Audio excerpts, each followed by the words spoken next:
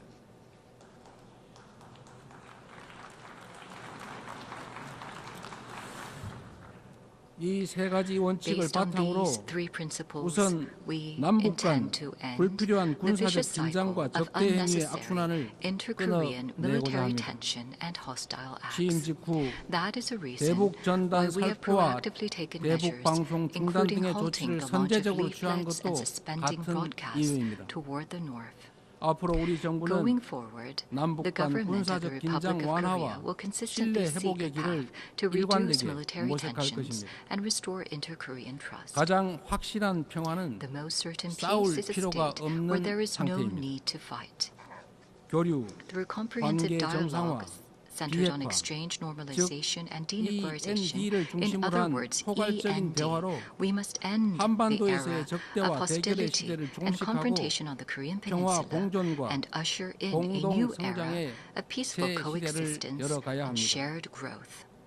교류와 The fact that 협력이야말로 exchanges and 평화의 cooperation 기름길이라는 are a shortcut 사실은 to peace is 굴곡진 a 남북 timeless 관계의 lesson 역사가 demonstrated by the history of fraught 증명해왔던 inter-Korean 불변의 relations. 교훈이기도 합니다.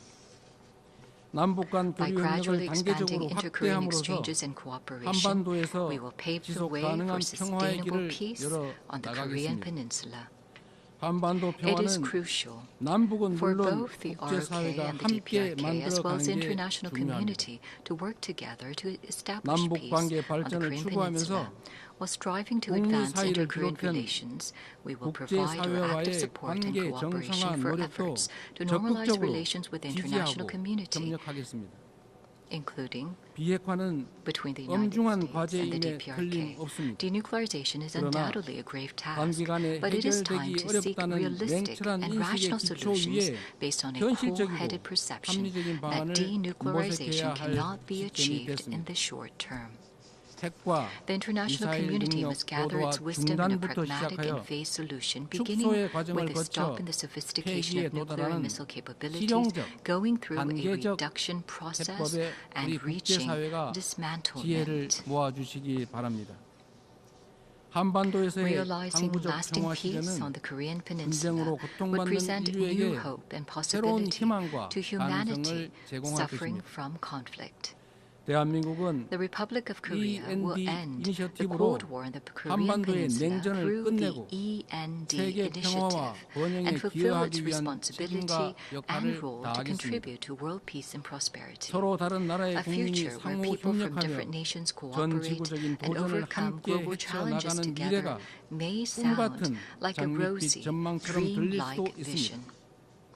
그러나 이는 However, 결코 this is 불가능한 by 꿈이 no means 아닙니다. an impossible dream. 평화란 Peace 단순히 is not 무력 충돌이 merely the 없는 상태가 absence of 아니라 armed conflict, 다름을 but the 존중하며 realization of a 함께 community 살아가는 where differences are 공동체를 실현하는 respected and 것입니다. people coexist. As long as respect and aspiration for diversity is inside us, we can always unite and embrace one another. K culture is connecting people all over the world beyond borders, language, and cultural differences. The success and spread of K culture proves that universal empathy is possible, transcending differences in all backgrounds.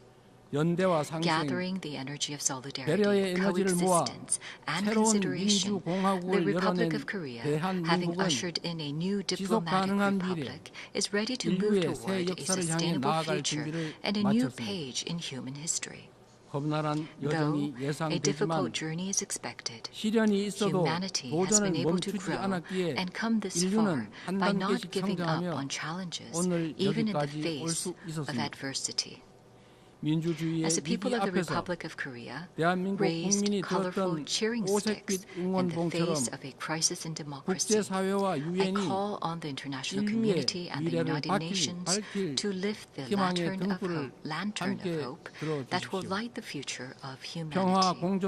The Republic of Korea will boldly lead the way toward a new era of peaceful coexistence and shared growth on the Korean Peninsula toward a better future together. Thank you very much for your attention. On behalf of the Assembly, I wish to thank the President of the Republic of Korea.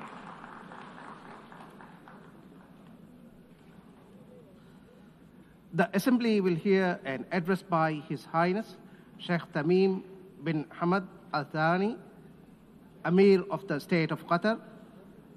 I request protocol to escort His Highness and invite him to address the Assembly.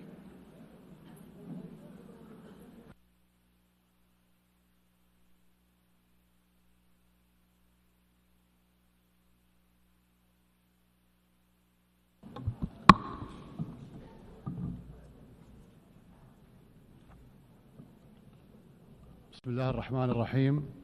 سعادة رئيس الجمعية العامة، سعادة الأمين العام، الحضور الكرام، السلام عليكم ورحمة الله وبركاته. لقد أنشأت منظمة الأمم المتحدة منذ 8 عقود بناء على عدد من القواعد والمبادئ التي توصلت إليها الإنسانية بعد حربين عالميتين، وتقوم هذه القواعد على الحفاظ على السلم والأمن الدوليين واحترام كرامة الإنسان وسيادة الدول وشؤونها الداخلية والتعاون الدولي بما فيه خير شعوبنا والبشرية. إن تراجع منطق النظام الدولي هذا أمام منطق القوة، يعني السماح بتسييد حكم الغاب، حيث تغدو مفاهيم القانون والعدالة نافذة خارج السياق، وحيث يحظى المتجاوز على الآخرين بامتيازات بمجرد أن بوسعه فعل ذلك. هذه هي الواقعية السياسية الجديدة التي اختزل تعريفها ليصبح مقتصرا على مسايرة القدرة على فرض الأمر الواقع. ثمة قصر نظر كارثي في هذا السلوك، فمرتكب التجاوزات في العلاقات الدولية يعتبر أن التسامح معه ضعف، ويعد المتسامح مع تجاوزاته عاجزا.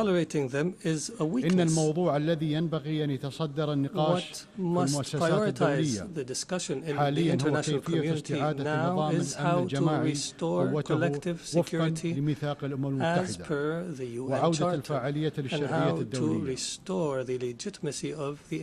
الحضور الكرام، كما تعلمون تعرضت الدوحة يوم 9 سبتمبر إلى اعتداء غادر استهدف خلاله اجتماعا للوفد المفاوض لحركة حماس في مسكن أحد أعضائه في حي سكني يضم مدارس وبعثات دبلوماسية.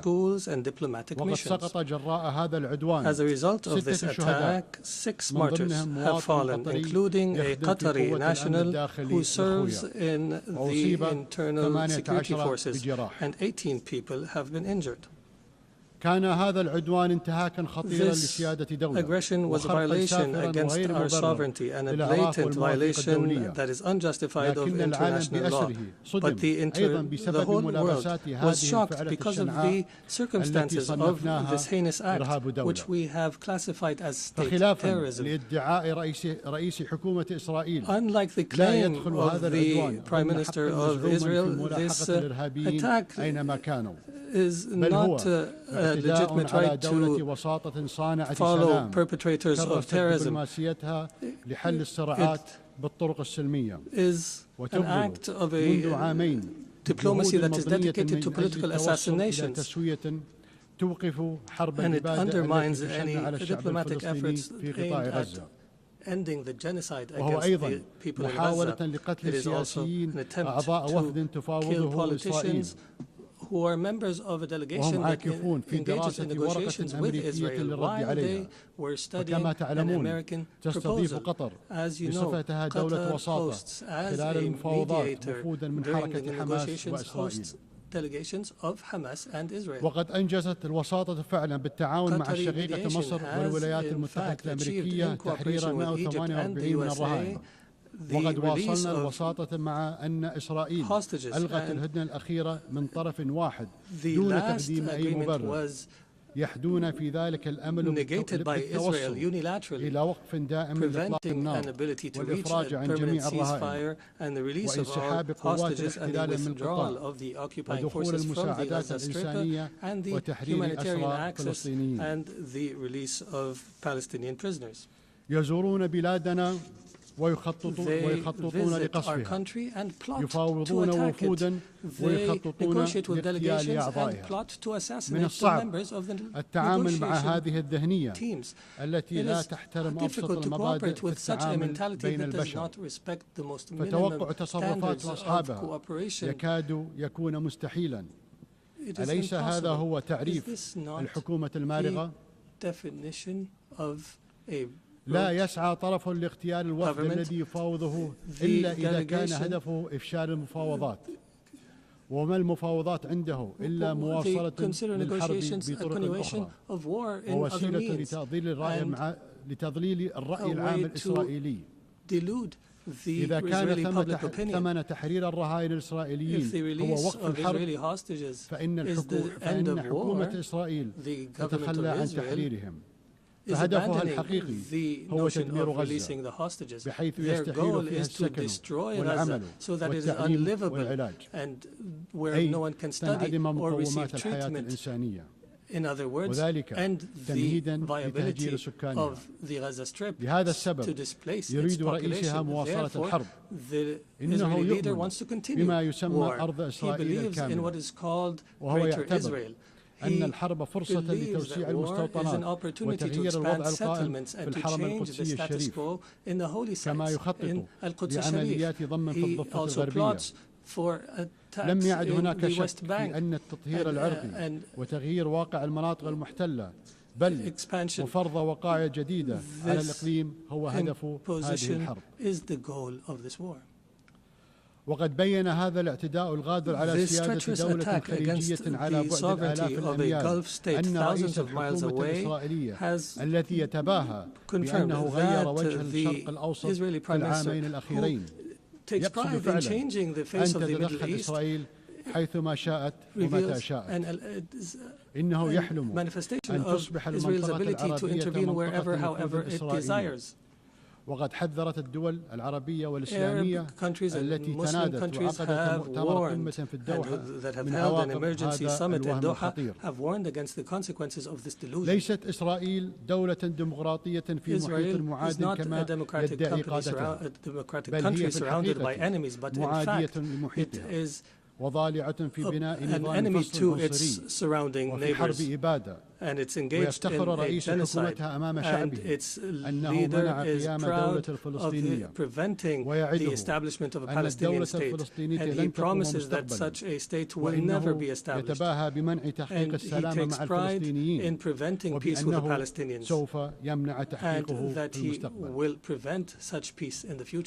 إسرائيل محاطة بدول إما وقعت اتفاق السلام either who have signed a peace agreement who are committed to the Arab Peace Initiative.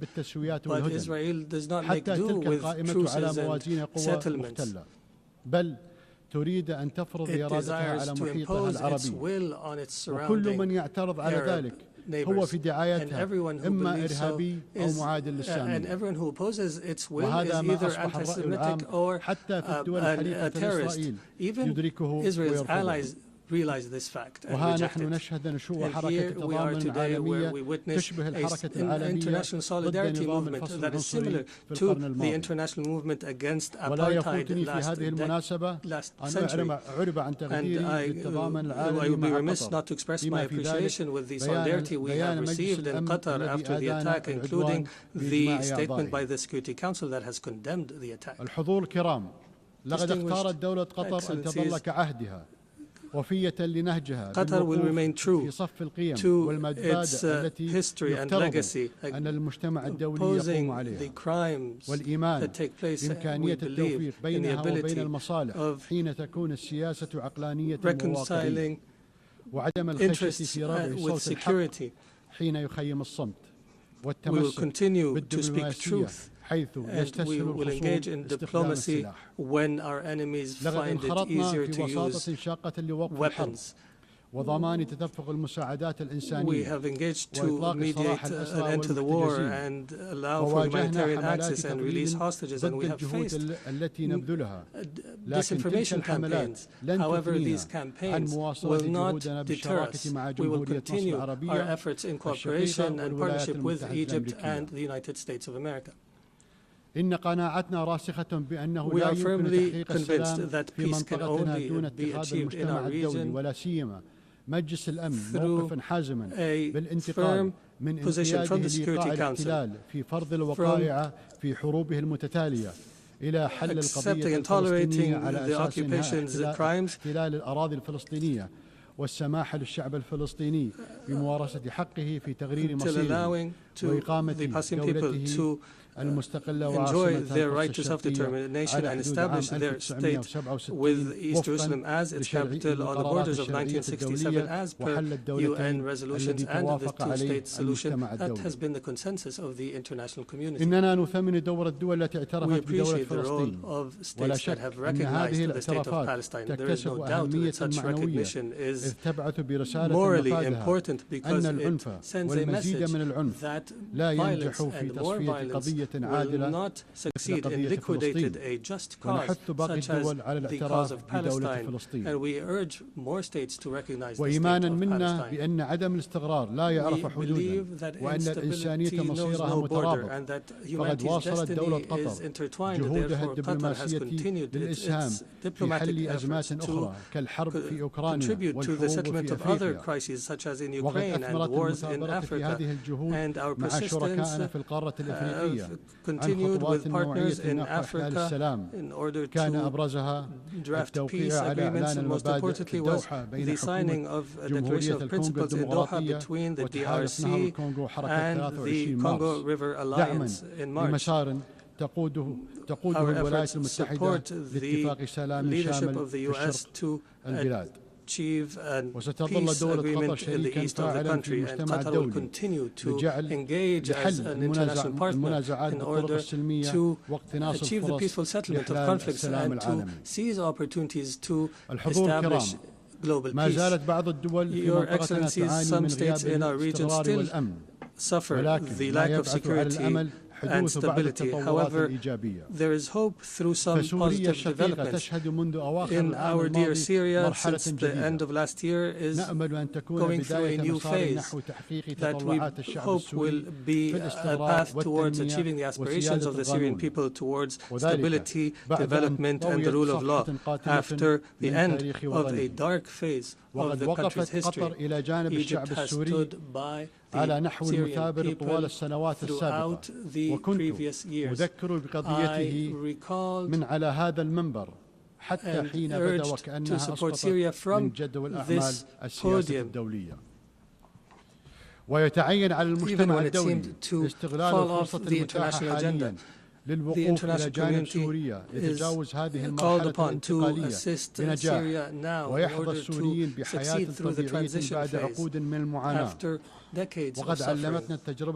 Our experience in other Arab countries has taught us that building state institutions and establishing relations between a state and others is based on equality, and internal stability on the basis of respect for diversity are paramount issues at this stage. Qatar will not spare an effort to provide the necessary support to our brothers and sisters in Syria. And we have no doubt that the Syrians will be able to overcome this phase and to reject sectarianism in all its forms, and that they will reject external interference, especially the Israeli attempts to divide Syria. And the conduct of Israel that is as though all areas south of Damascus are areas of Israeli influence. The Middle East has also witnessed positive developments through the election of President Ahmed Joseph Aoun in Lebanon and the appointment of Mr. Nauseda as a prime minister, which is a step towards stability in the country. Qatar will continue to support Lebanon government and people and institutions, and will continue to support the Lebanese army. We emphasize the need to implement Security Council Resolution 1701 and the withdrawal of Israeli forces from the areas it occupied during the last war, and to end Israeli interference in internal Lebanese affairs. For Sudan, the people in Sudan continue to suffer an unprecedented humanitarian crisis because of the continued violence. We call once again on all parties to prioritize the national interest and to engage in a comprehensive dialogue that leads to a permanent peace and that preserves the unity of Sudan and its territorial integrity and independence, and that achieves development and stability. We declare our support for all international efforts that aim to achieve this goal.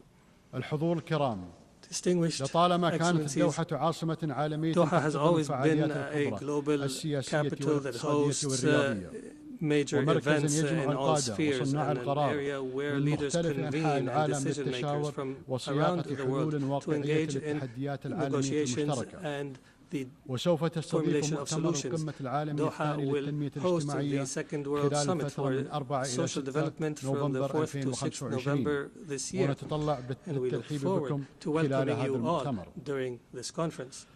ولا شك أن ثقة المجتمع الدولي بنا إنما تقوم على سجل من النجاحات التنظيمية التي حققتها دولة قطر على مر السنوات، وبناء على هذا الإرث الراسخ قدمت ملف ترشحها لاستضافة دورة الألعاب الأولمبية 2036 إيمانا منا بأن الرياضة ليست مجرد منافسة بل جسر يربط بين الشعوب ومنصة لترسيخ قيم السلام والتفاهم. ولقد أثبت تنظيمنا لبطولة كأس العالم لكرة القدم 2022 أننا قادرون على جعل الأحداث الرياضية الكبرى ساحة للتواصل والتقارب بين الثقافات المختلفة. وختاما إن دولة قطر وهي تعي جسامة التحديات التي يواجهها المجتمع الدولي تؤكد أنها ستظل وفية لالتزاماتها في مناصرة الحق وبناء جسور السلام وتعزيز العدالة في العلاقات الدولية. أشكركم والسلام عليكم ورحمة الله وبركاته.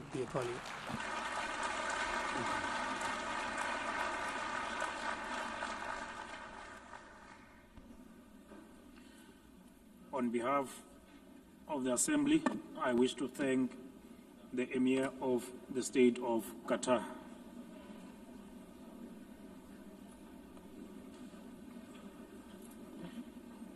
The Assembly will now hear an address by Her Excellency Jennifer Gillings-Simons, the President of the Republic of Suriname.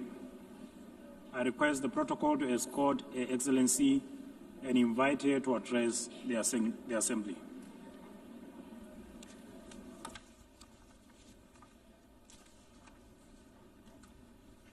Good morning.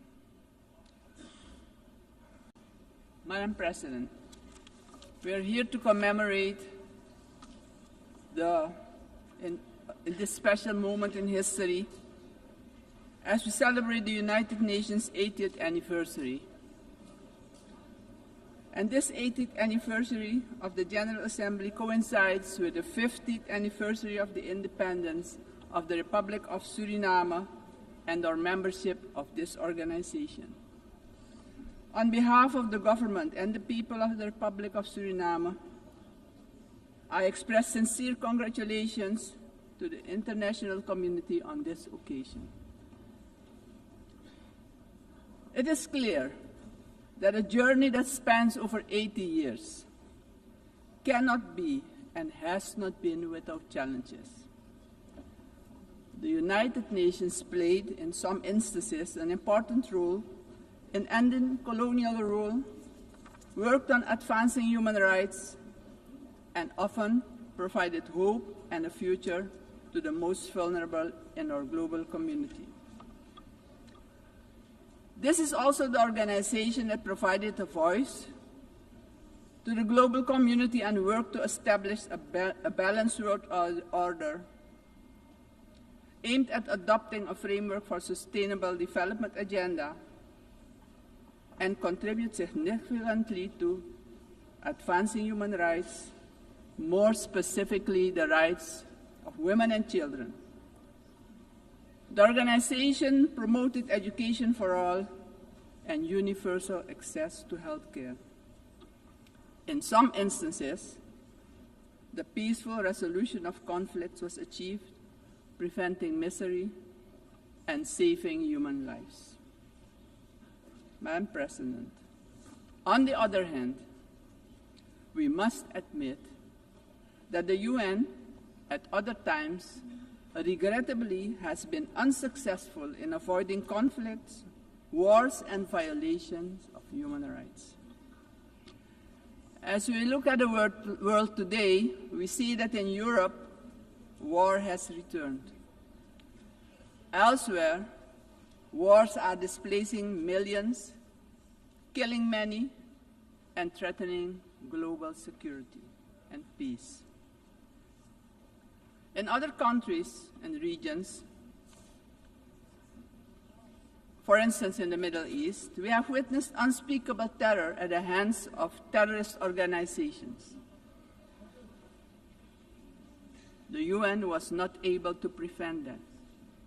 At this moment, there are increased occurrences of grave violations of human rights and more specifically, the rights of children. For example, in Gaza, it is unbearable to even think about their suffering.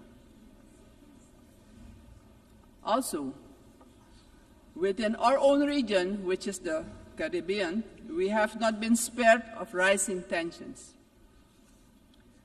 It is with heightened concern that we noted the Secretary General's recent briefing on the Security Council meeting on the situation in Haiti, mentioning that the Haitians are enduring a perfect storm of suffering. Haiti is still paying a hefty price for being the first to throw away the shackles of slavery in the region of the Caribbean. Our hearts go out to the people of Haiti. Suriname strongly reiterates its position that conflicts should primarily be resolved through dialogue. And we remind the international community that Latin America and the Caribbean are proclaimed a zone of peace. We do not want military aggression in our region.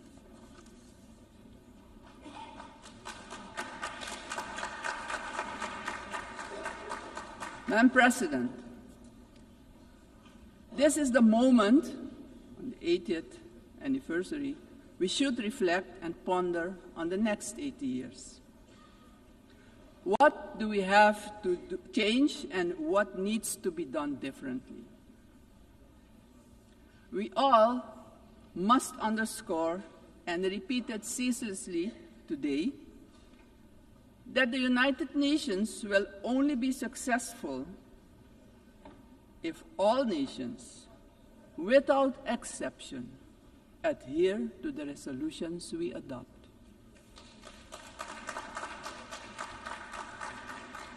We can only keep the peace if we stop allowing that the votes of all the countries in the world can be nullified by one veto. Today, partially because of the work done by our organization, some poor countries have developed substantially, economically and otherwise. They have become powers who can't be ignored any longer. We have to remind ourselves that the world in which the United Nations was established 80 years ago does no longer exist.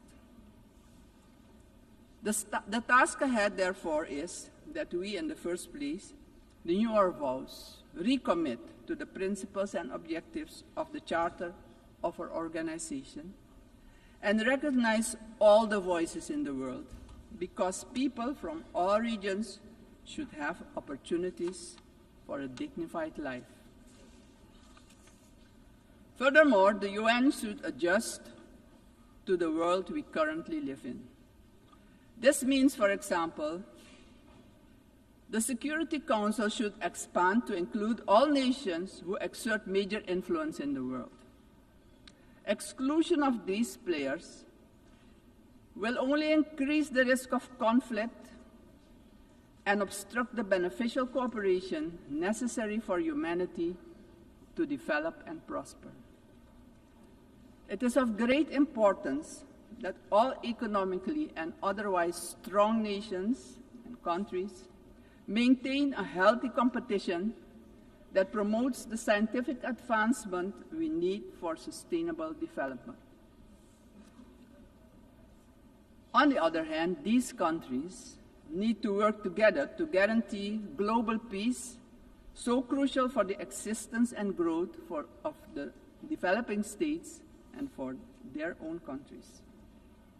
In this context, Suriname endorses the inclusion of, amongst others, Brazil, India, and the representation of the African continent for equal membership of the Council.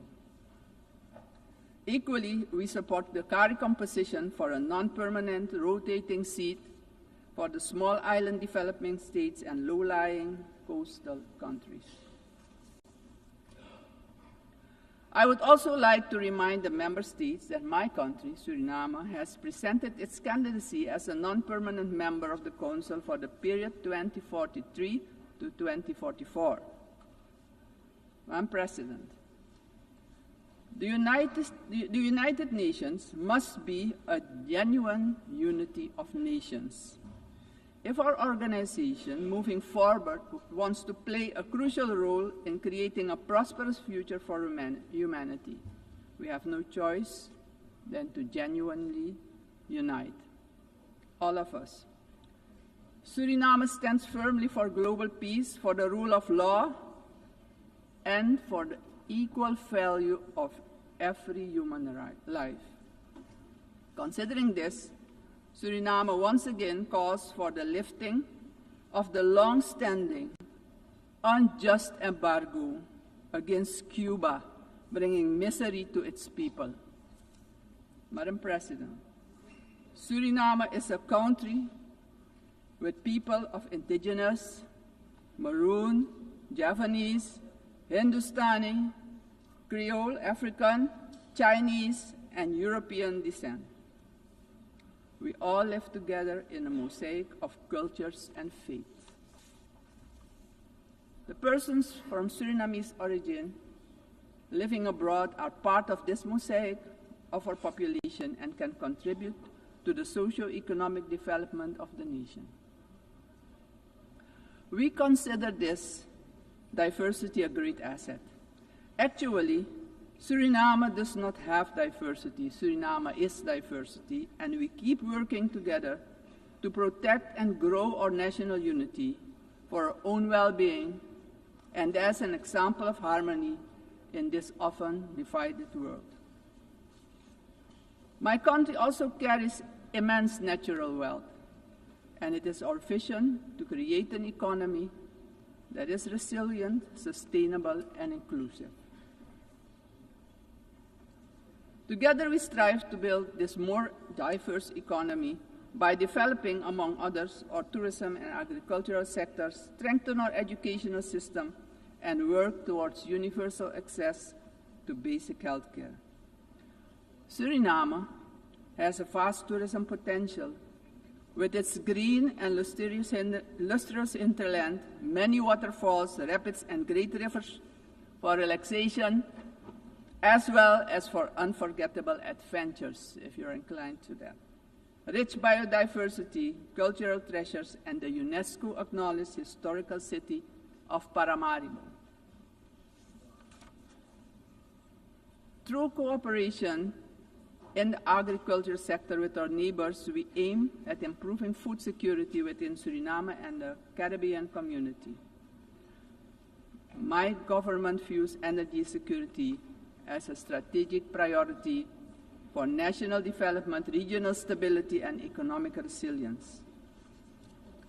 With an investment of more than $10 billion for the development of our offshore oil and gas, the country is getting a new beginning, a new start that will contribute significantly to our economic growth. However, we know oil and gas revenues should not be the sole fundament of our economic development. Hence, we need investments in relevant sectors in our country. We are steadily advancing our energy transition. While we already source about 50% of our energy needs through hydropower, we are moving toward natural gas and other forms of renewable energy as part of our long-term vision, because we know climate change is a fact. Madam President, I firmly believe that education is the foundation upon which every prosperous society is built. We are committed to invest in our education system, our teachers, our children and youth. The future of any country depends on the talent and skills of its people. My country reaffirms strongly its commitment to upholding the rights of indigenous and tribal communities, ensuring that their livelihoods, tradition, knowledge systems are respected and preserved, and the acknowledgement of their collective land rights. Strengthening our institutions is high on our agenda. Suriname has worked tirelessly on the prevention of diseases, and despite challenges, we have achieved results that we as a country can be proud of. As of June 30, 2025, Suriname has officially been declared malaria-free by the World Health Organization after 30 years of continuous fight against this disease, the first in the Amazon region to receive such a recognition. We're aware of the responsibility to remain vigilant as government as well as a community to ensure that these gains are sustained. Suriname's example showcases that we too can surely make a valuable contribution in combating infectious diseases. Madam President, the Caribbean community is expanding its outreach. And in this light, Suriname also welcomes the recently concluded Second Africa CARICOM Summit held in the Republic of Ethiopia. This, Madam President, honors the historic, cultural, and human bonds between the regions of the Caribbean and Africa. Suriname also acknowledges the CARICOM 10-point plan for reparatory justice, which has our full and strong endorsement. Slavery was a crime, is a crime against humanity, and we're talking about reparations, yes. We will furthermore continue to contribute with CARICOM, aiming at enhancing the organization's geopolitical influence. Despite our commitment as a country to the Paris Agreement 10 years ago, we see that the climate crisis is worsening. It's worse than we feared. Our countries have least contributed to climate change and carbon emissions, but are hit the hardest by its effects, directly impacting the livelihood and economic growth of our peoples. Suriname calls for the urgent attention of the international community to address the detrimental impact of climate change facing the small island developing states and countries with low-lying coastal areas. Our forests stand strong.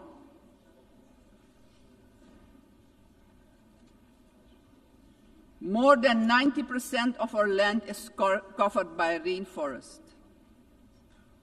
And this makes us the most forested country in the world.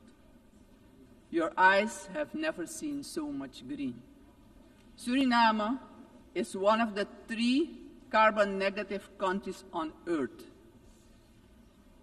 Since 1992, our forest has absorbed nearly 290 million tons of carbon, and each year we capture more than we emit, and we want to keep it that way. The protection and conservation of our forest has been a priority. It doesn't stand by default, but by design. We have been logging sustainably for decades, and did so with the Sustainable Tropical Rainforest Management System developed in Suriname, an ecological approach to forestry. Also, the indigenous and tribal communities protect the forest by their continued stewardship. We are proud of the way we did it, but pride alone does not pay the bills and does not develop the indigenous and tribal communities. Madam President, we must not forget that these forests, our forests, are in competition with vast resources such as gold, diamond, bauxite, and more. We will need to make difficult choices. We want to keep our forest coverage at a minimum of 90%, but we cannot do it alone. The time has come for the world's largest emitters to share this responsibility, not only with words, but with action, justice, and finance. Suriname strongly calls for global action, predictable climate finance for high forested, low deforestation countries, fair recognition of real carbon removals, and direct support for the communities who live in and protect these forests. Suriname, Madam President, therefore endorses the initiative of the COP30 presidency to launch the Tropical Forest Forever facility and calls upon the international community to contribute to its success. Suriname, as mentioned previously, takes pride in being an example of peaceful coexistence, having different cultures, religions, and the traditions to live together in respect and solidarity.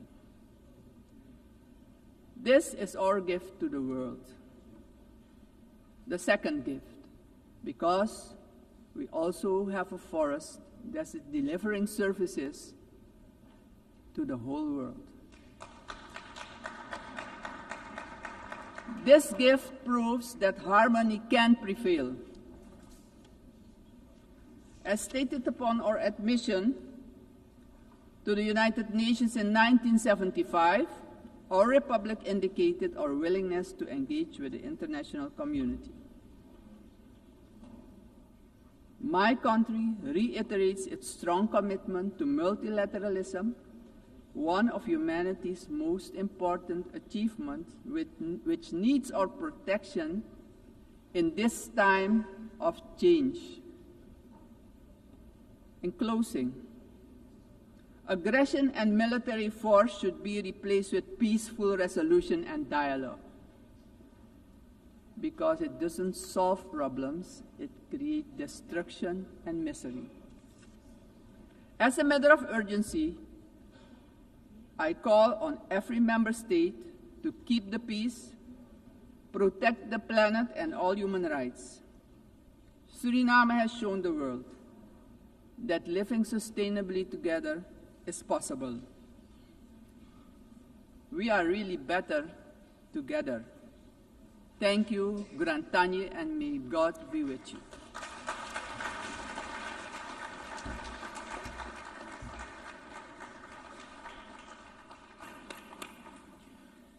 On behalf of the Assembly, I wish to thank the President of the Republic of Suriname. The Assembly will hear an address by His Excellency Karoline Nauseda, President of the Republic of Lithuania.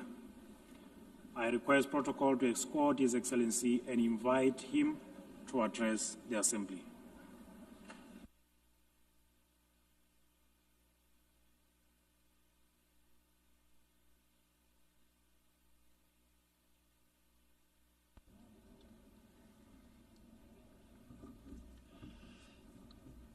Dear Mr. Chairman, Excellencies, ladies and gentlemen. 80 years ago, humanity, emerging from the Second World War, embarked on a long road towards peace. Building on the solid foundation of the rules-based international order, our forefathers created the United Nations and its institutional system. This system was never perfect. Many nations, Lithuania included, had to struggle for decades, seeking freedom, independence, and sovereignty. Many people suffered war, famine, and premature death. And yet, it was the best international order that we have ever. The United Nations system embodied the great hope that nourishes the human soul and guides our actions for the universal good. Together we succeeded in condemning war and conquest, at least in theory, if not always in practice. To this day, even the worst aggressors feel ashamed to openly conquer, destroy, and enslave. Instead, they talk about special military operations and the need to protect those who frankly do not want to be protected. This shame is a significant achievement of our time. To the extent that current international norms limit the behavior of offenders, they help countless people to survive, escape torture, or even prosper. Thus, it is an ever-growing concern to witness these same norms being subjected to increasingly open and brutal attacks. Our international order is being slowly eroded by the irresponsible actions of those who should know better. The world is turning into a much more dangerous place. We have seen this before. We cannot ignore the striking parallels between the present day and the events of 1938, a time when the world chose appeasement over international law and diplomacy over deterrence, culminating in the infamous Munich Pact. That was a short-sighted attempt to satisfy a dangerous revisionist aggressor by giving away the territory of a sovereign nation. It proved to be a complete failure. The Munich Pact not only emboldened the Nazi regime, but also opened the door for Soviet expansion. Soon after, the secret protocols of the Molotov-Ribbentrop Pact carved Europe into spheres of influence and sealed the fate of many independent states. As Europe descended into another great war, Lithuania and the other Baltic states were illegally occupied, annexed, and brutalized. After regaining the independence 35 years ago, Lithuania feels a duty to guard the bitter memory of past mistakes. Never again will we place our hopes in appeasement. Never again will we stand aside. Never again shall Pandora's box be opened. In 1938, it was Czechoslovakia that was abandoned. Today, we cannot abandon Ukraine alone. The war in Ukraine is well in the end included. One of the partners in organizing today's forum is Denmark. So let me turn back to a member state representative and ask His Excellency Jeppe Tranholm Mikkelsen, who's the permanent Secretary of State for the Foreign Affairs of Denmark, to provide some perspectives on this topic. Thank you very much, Excellencies, ladies and gentlemen. While Denmark is a small country and cannot claim to be a key player in a matter like this one, we do have a little bit of history with this particular issue. Back in 2005-06, the last time we were an elected member of the Security Council, that was the time of the election of Ban Ki-moon. But when we look into our files of that period of time, we have to admit that we played no role whatsoever and cannot really see that this was an issue that figured prominently. In 2015-16, we were not in the Security Council, but at that time the process was conducted by a Danish politician as the President of the General Assembly. And he was quite pushy in terms of trying to make this process more open and transparent, and we believe that we achieved quite some progress.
export chaos for strategic gain. Russia is not acting alone. The countries enabling Russia's war against Ukraine also violate international law. They prolong the war and deepen unnecessary suffering. Their actions damage us all, every sovereign nation. Lithuania therefore calls on the international community to maintain strong political, military, humanitarian and economic support for Ukraine. Having already provided more than 1 billion euros in assistance, half of which for reconstruction and long-term recovery, we are setting an example to follow. It is equally vital that the international community stop buying Russia's energy resources. Without all that oil and gas money, Moscow's war machine would finally stop. If history is any indicator, Russia will never stop using energy for its geopolitical goals. Wherever Russian energy resources flow, corruption, blackmail, and sabotage will follow. Let me remind you, this is a country that understands only the language of force. Ukraine's ability to deter aggression will be the decisive factor in the future. Moreover, peace will never be sustainable without justice. Russia's numerous war crimes, from mass killings and attacks on hospitals to the abduction, deportation, and indoctrination of children, demand accountability. My country strongly supports the Special Tribunal for the Crime of Aggression under the auspices of the Council of Europe. We call on all states to endorse this initiative. Accountability must have real consequences, legal, political, and financial. As a co-founder of Register of Damage for Ukraine, Lithuania calls on all eligible states to join this vital effort. Russia's frozen assets must eventually be used to help Ukraine defend itself and rebuild. I also cannot stress strongly enough that the return of all deported Ukrainian children and illegally detained civilians must be a global priority. We urge all states and institutions to strengthen international efforts and to ensure their safe homecoming. Ladies and gentlemen, as crucial as Russia's war of aggression against Ukraine is, it is only part of the broader global upheaval. Lithuania watches the current situation in the Middle East with deep concern. We join the international community in calling for the full and immediate implementation of the ceasefire in the Gaza Strip. To prevent starvation, humanitarian aid must be allowed to reach those in need without obstruction. At the same time, the unconditional release of all remaining Israeli hostages remains a crucial step towards ending hostilities. Lithuania is firmly committed to a just and lasting peace in the Middle East. We condemn all the actions that undermine this goal.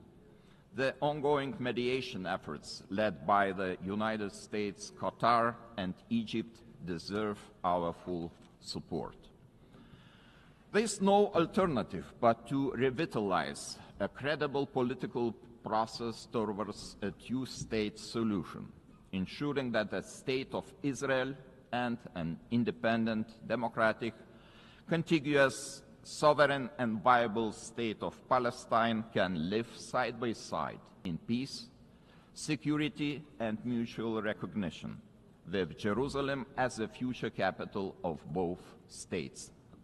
Sadly, many states remain trapped in cycles of conflict, crisis and long-term fragility. It is our shared responsibility to support those in need as destabilization spreads far and wide across international borders, regions, and continents.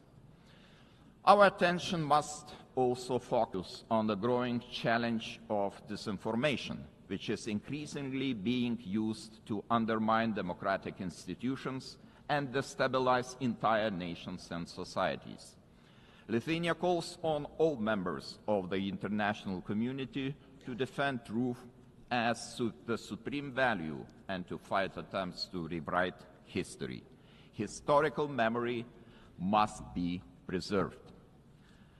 Ladies and gentlemen, as we face high global uncertainty, one choice remains entirely clear.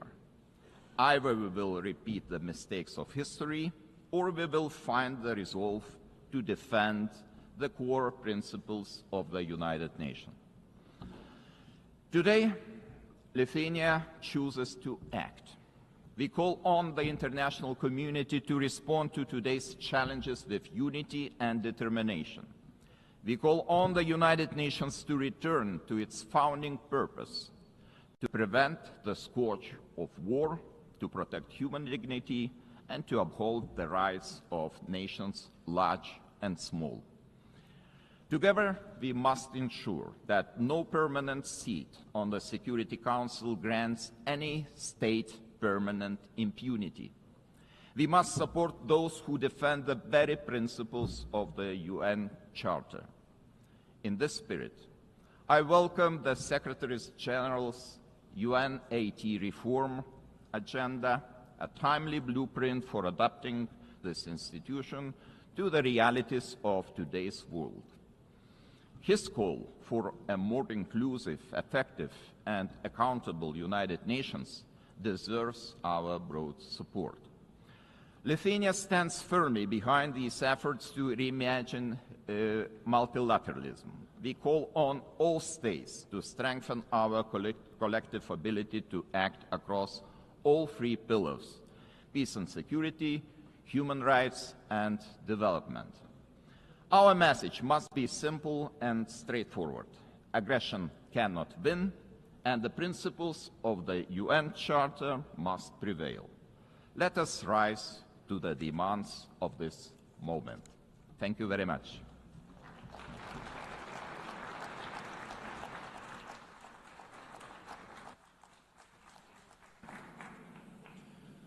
On behalf of the Assembly, I wish to thank His Excellency, the President of the Republic of Lithuania.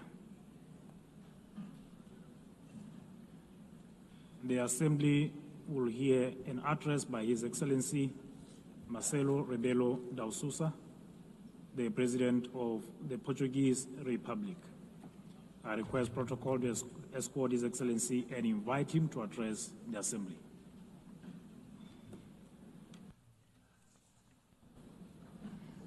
Mr. Chairman, Excellencies, symbolic moment this one for United Nations, the celebration of 80 years, and for us, Portuguese, 70 years of membership. The time of judgment, of compromise, of renewal, multilateral ambition. Portugal is today what always aspired to be, an open country to the world, listening, dialoguing, building bridges, deeply multilateralist and guided by the Charter of United Nations. A world with more cooperation and respect for international law is safer, more predictable, stable, peaceful, prosperous, plural, representative, and able to respond collectively to global challenges. 70 years ago, we were living still in dictatorship. And we found in this community the space to rediscover the real values and contributing to global solutions. And even now, in a changed world, fragmented, polarized, unpredictable, this community is a key community to defend basic principles of a coexistence between nations, cultures, civilizations. And it is with this coherence and the sense of responsibility, with the conscience of the need of contributing, acting, and deciding, guided by values and principles, that will be candidates to the Security Council in 27-28, a decision we formalized in 2013. Excellencies, let me pay tribute to the former President of the General Assembly for his support to the adoption of the Pact for the Future. Let me congratulate the present President of this session, wishing the success in her term. But I would very specifically, and in Portuguese this time, say a word about the remarkable work of the Secretary-General António Guterres. O seu humanismo. His humanism, devotion to international law, the reforms he has championed. 2017, que inclui agora, now including UN 80 and the Pact for the Future are testaments to his work and will be his legacy. É orgulho para mim, having a Portuguese as Secretary-General of the United Nations, ter português como Secretário-Geral das Nações Unidas. Someone is projecting a Portuguese way of acting in international relations. Uma forma portuguesa de estar nas relações internacionais. He will always be supported by Portugal. Contará sempre com o apoio de Portugal. And I must congratulate him for his speech. Because he said, I will never give up. I know him ever since we were teenagers. He never gave up, ever. And he's right. It's true we live at a time of multiple crises and persistent crises. Division, polarization, violations of international law, cleavage between power exercise and responsibility, technology and ethics, urgency of crisis and capacity of response and action. United Nations faces an existential moment. Without change, without renewal, the United Nations will be marginalized, and we could be left to the law of force. No G1, no G2, no G3, no G1 plus 1, 1 plus 2, or 2 plus 1 will be an alternative. No absence of multilateralism will avoid the need of multilateralism. The world is multipolar, will be multipolar. Just think of the situation in Ukraine or the situation in Middle East. In Ukraine, for years, and now for months, for 8 months, one is waiting the mediation of the most powerful in the world. Do we have a ceasefire? No, we don't. In the case of Middle East, we waited and waited for the intervention of the most powerful in the world. Did we have a ceasefire? Without the multipolar, multilateral intervention of so many countries, here in New York, with the recognition of the existence of the state of Palestine, some Europeans, others non-Europeans, we won't change soon. This means we need United Nations, we need multilateralism, we need dialogue between countries from every continent. And the same for international law. We need international law. We need international law for the reform of United Nations. We need international law as a foundation of peace and justice. A world governed by rules is a safer and more predictable and equitable world. We need a Charter of United Nations as a common compass. Of course, we must adjust United Nations, but we must never forget the lesson of the League of Nations. When one forgets the principles, when one abandons the principles on account of pure realpolitik, I mean the power or the powers of the moment, one forgets that no power is eternal. No personality is eternal. Empires went up and went down. We know by experience it. Colonial empires inside Europe, all kinds of empires, went up and went down. We believe that in the reform of United Nations, we have 3 pillars: prevention, partnership, and protection. Preemptive action before the conflict, not just afterwards. Mediation, preventive diplomacy, intervention of the Secretary General and of the PBC. avoiding destruction and institution collapse. Building peace, fighting against the deep causes of violence, promoting resilient and peaceful societies. But development, peace building without development, preventive action without development doesn't work. We co-presided, together with an African partner, Burundi, the preparation of the fourth conference on financing of development. Ideas, dialogue, determination, results. Without sustainable development, no lasting peace is possible. Never forget to implement the 2030 agenda and the reform of the international financial architecture. It's a priority involving the digital, the space, the artificial intelligence technologies as force for peace, not tools for domination. Bridging the digital and technological divides as central to build resilient societies.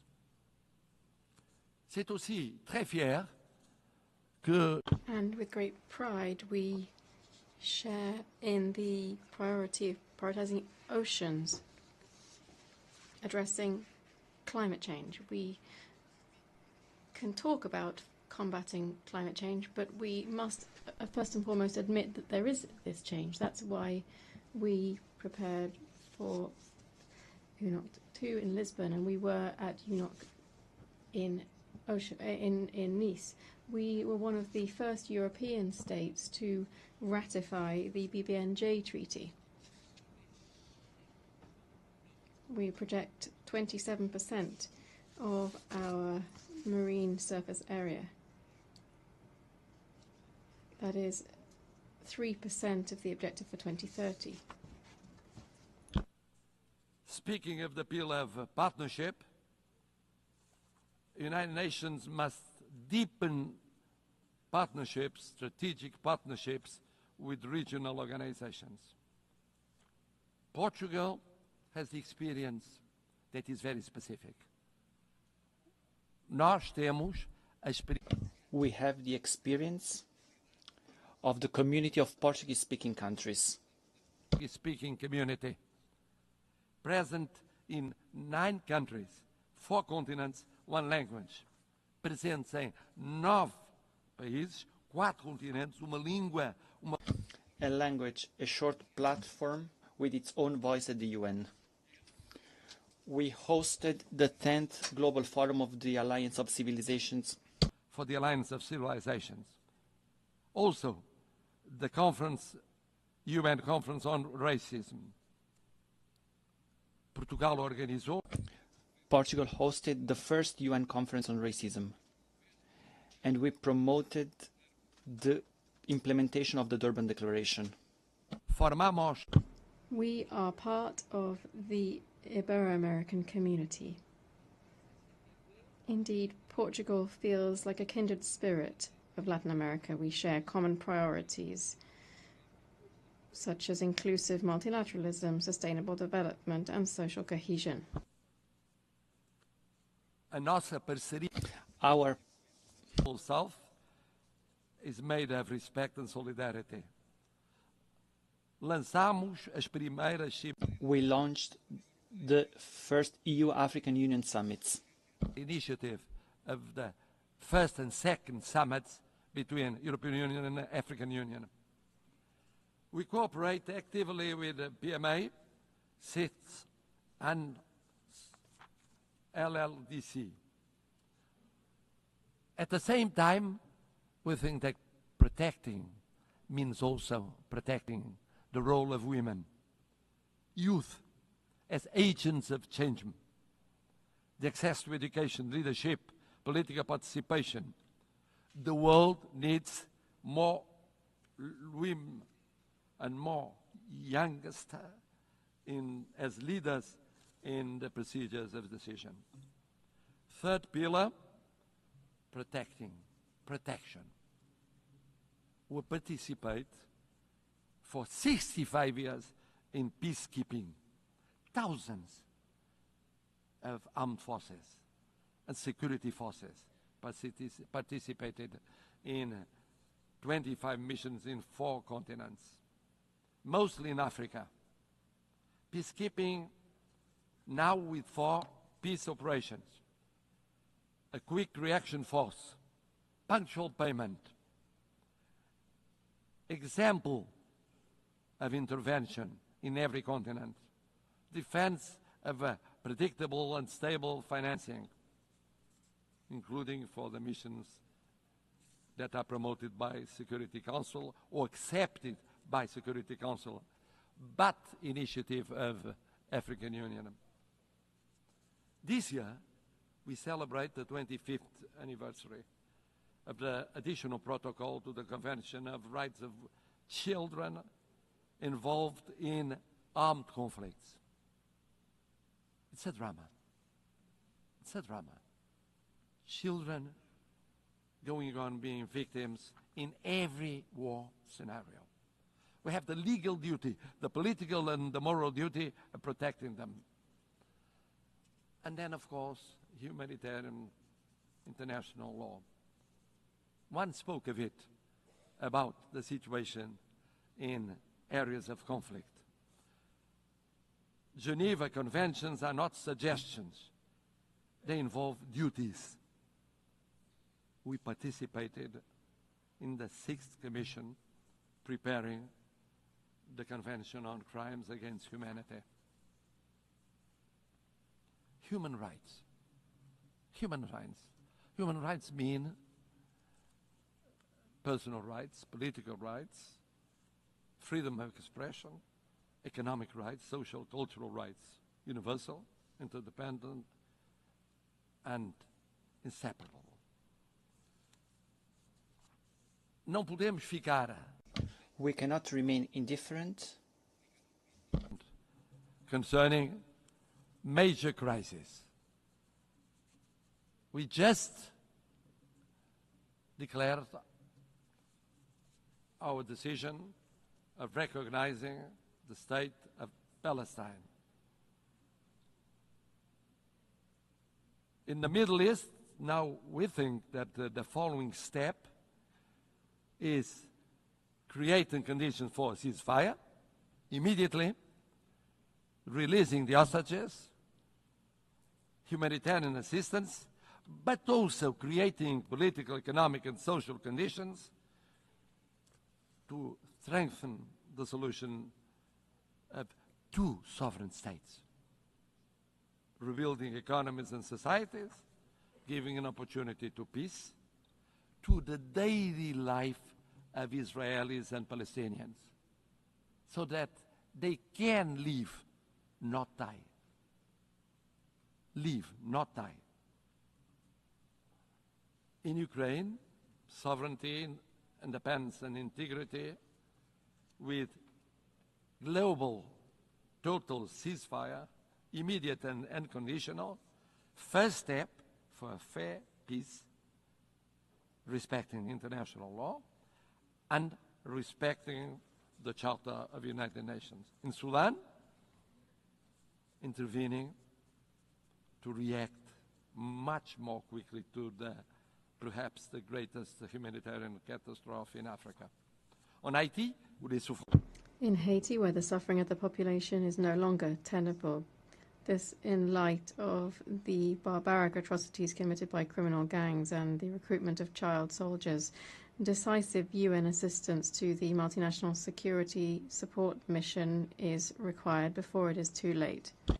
Excellencies, at a time when we are witnessing the largest number of armed conflicts since the creation of the United Nations, Portugal is ready to take on greater responsibilities and represent a global voice in the Security Council, bringing the experience of almost lessons learned in recent decades and proximity to all the states here represented, without discrimination. And for that, our vision for the Security Council will act to prevent and creating partnership and protection, and with the reform of the Security Council to make it more representative and effective, to reflect the geopolitics of the 21st century and doesn't remain stuck in 1945, with representation of the African continent, with seats represented, and recognition of major emerging powers such as Brazil and India, with more transparent, a council that is more plural and consistent with the content and the spirit of the Charter. A Security Council which in 2024 met frequently since 1989. But it met frequently with less resolutions adopted and the highest number of vetoes casted. It's unacceptable that the use of veto continues to paralyze essential decisions. It is therefore unacceptable in the face of human suffering. The Charter is clear. A party to a conflict shall not be the judge of its own case.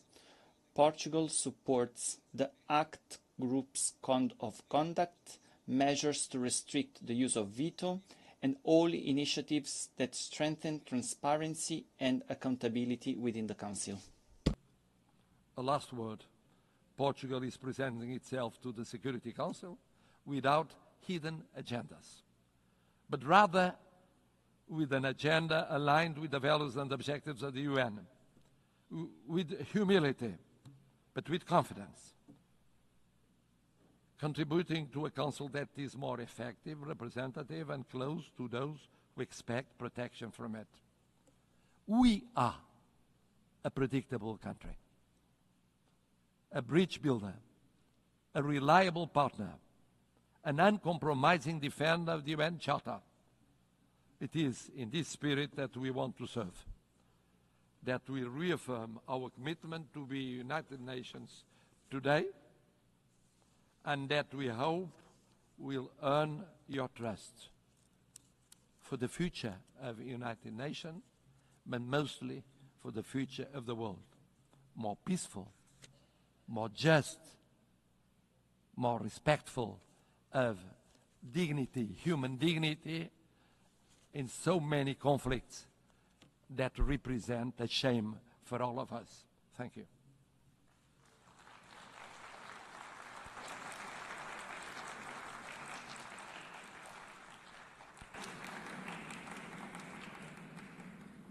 On behalf of the Assembly, I wish to thank His Excellency, the President of the Portuguese Republic.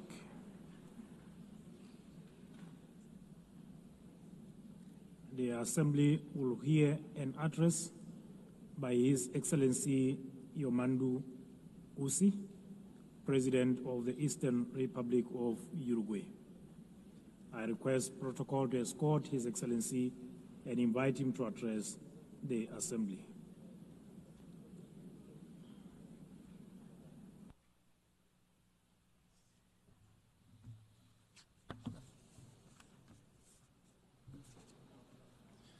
Señora Presidenta. President of the General Assembly, Secretary General, heads of state and government, representatives of international organizations, official delegations, ladies and gentlemen. I come from a republic that lies to the east of the Uruguay River, one which on maps, in history and in culture occupies a small corner of the southernmost tip of the world.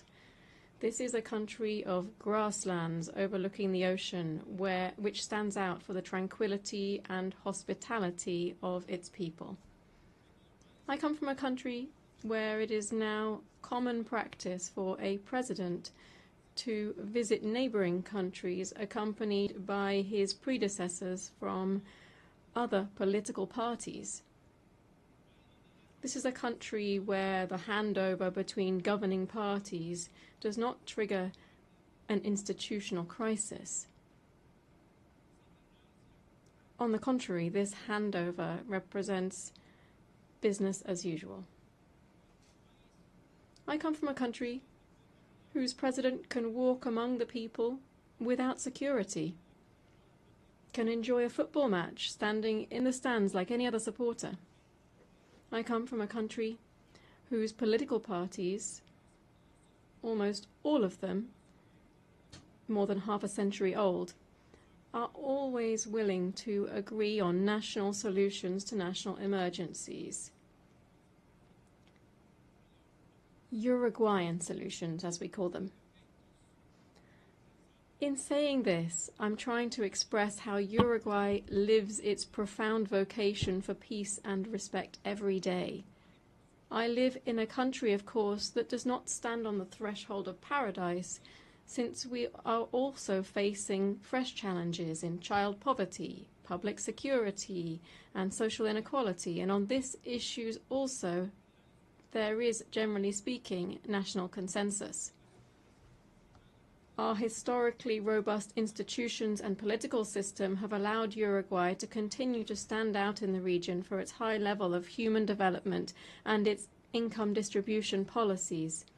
It has allowed us to be a country with stable rules, where contracts are honored, where international commitments are respected, and where macroeconomic stability is a state policy. But this impressive record can also be seen beyond our borders, because Uruguay is recognized worldwide for its commitment to peace, its tireless pursuit of the peaceful resolution of conflicts, its unfettered respect for international law as the greatest guarantee of the sovereignty of peoples, and for being a fraternal and hospitable land for migrants from all latitudes. From that small country which breeds tolerance, dialogue, and agreement as the historical key to coexistence, and which lies on a continent free of conflict and interstate wars, we come to this assembly to join efforts to contribute to stability and peace in an increasingly tumultuous and challenging world. The growing geopolitical tension and increase in conflicts, together with the underfunding of efforts for a peaceful and rules-based global order, are posing enormous challenges on a planetary scale. A few facts suffice to illustrate this. According to the 2025 Global Peace Index, in 2023 there were 59 interstate conflicts. This is the highest number since the end of the Second World War. In 2024, global military expenditure rose by almost 10% in real terms when compared to 2023. This represents the largest annual increase since the end of the Cold War. We're talking about military expenditure of $2.7 trillion. We're not only talking about increased conflict between nations, nor of rapidly growing military expenditures to sustain this, but we're also talking about new forms of cruelty and death that wars now bear. We are well aware that since the very birth of civilization, the absence of violence or war has perhaps been nothing more than a pipe dream. But in our time, technological progress has unleashed other, much more perverse means of waging war, such as the use of military practices aimed at sowing fear, terror, and death among the civilian population. Let it be very clear. We condemn all forms of terrorism, since it constitutes, among other things, a despicable act of cowardice. There is another perspective, a current perspective, one that leads us to believe that the main objective of current wars seems to be the systematic practice of extermination. The end has never justified the means. We must banish that old precept that war is the continuation of politics by other means. All war is criminal, irrespective of where it occurs, irrespective of the God invoked to justify it, and it will always deserve our most visceral condemnation. It is true that every nation has the right to its own territory and government. It's true that they have the right to establish a level of self-determination that allows a nation to coexist with other peoples. And the value of the United Nations is precisely to ensure that these principles are realized in a peaceful and civilized manner. No state that claims to be democratic and to live under the rule of international law can, even under the legitimate right to defend itself against terrorism, exercise barbarity against any civilian population, least of all against especially vulnerable and defenseless persons. Since 1948, Uruguay has maintained a consistent and steadfast position in line with the principles of self-determination and peaceful coexistence. Our historic stances on the main global conflicts, especially that currently underway in the Middle East, are well known. In this regard, Uruguay has always maintained the position of two states, two peoples. The Uruguayan government hence takes very seriously the reports produced by the international community concerning the Palestinian territories and urges the implementation of the recommendations made by the United Nations. At the same time, we urge the immediate suspension of military operations of death. We urge the suspension of death of innocent civilians.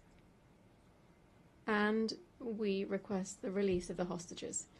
In our world, at the same time, there are other persistent and worsening, more widespread and permanent tragedies, to such an extent that the Universal Declaration of Human Rights, adopted in this very assembly 77 years ago, stands as a revolutionary manifesto in the times that we are living through, beginning with its first article, which proclaims all human beings are born free and equal in dignity and rights, and, endowed as they are with reason and conscience, should act towards one another in a spirit of brotherhood.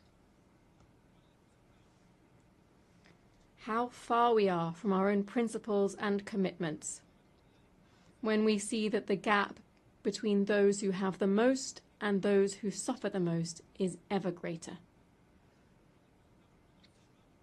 How far we are when we see that the principles of freedom and equality are increasingly estranged, and we hear much more talk of a supposedly free individual than of egalitarian societies in terms of income or the enjoyment of rights. How far we are from human sensibility when we forget that our main calling must be to stand with the majority, listening to every problem or anguish of our people and understanding even and fundamentally those who think differently. Madam President, I come from a country with a long, faithfully documented tradition in international politics. This tradition includes staunch support for multilateralism in all of its facets, political, economic, cultural, as the best and only way to face the challenges to which I have referred. It also, of course, includes a permanent commitment to international law, a commitment to dialogue and to the building of peace as one of our greatest contributions in the context of a fragmented and polarized world. My country's entire political system is proud to contribute decisively to global tasks such as the maintenance of international peace and security, the consolidation and development of international law through participation in normative bodies and in international courts, through our support for disarmament, food security, global health, and commitment to addressing climate change. In this context, I wish to highlight my country's historic commitment to the multilateral peacekeeping system. In the last 35 years, and without interruption, Uruguay has deployed battalions to various United Nations peace operations. We've taken on this role to such an extent that we've become the leading country in Latin America and the second per capita worldwide in contributing to this type of missions. Moreover, we have done this with particular distinction because our troops have been specialized in the most emblematic role of these peace operations, that is, the protection of civilians in armed conflicts. The nations represented in this assembly are well aware that my small country is very far from standing out for its military might or its economic dominance. And it is there, paradoxically, that our strength lies. Because we are incapable of standing in anyone's way.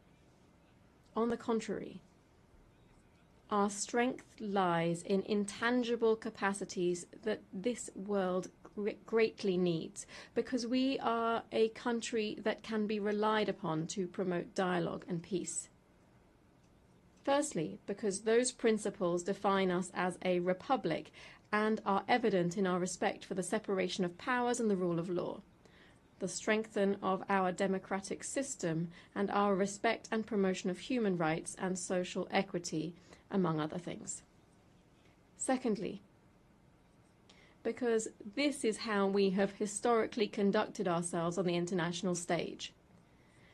As early as in 1907, for instance, my country took a firm stance at the Hague Conference on Arbitration, seeing it as an essential and obligatory mechanism for resolving conflicts between states. Just a few years later, in 1921, Uruguay was the first state in the world to accept the jurisdiction of the Permanent Court of International Justice, the predecessor of the International Court of Justice. On the basis of these and other historical precedents, I hereby reaffirm that Uruguay is in an excellent position to be able to offer itself to the world as a host for negotiations, as a promoter of networks of dialogue and mediation, leading to the construction of peace and the prevention of conflicts. Believe me, we are prepared for this ever more urgent and necessary challenge. Among other reasons, because we have learned, as my country's former president, José Pepe Mujica, said, that tolerance is the foundation for peaceful coexistence. Thank you.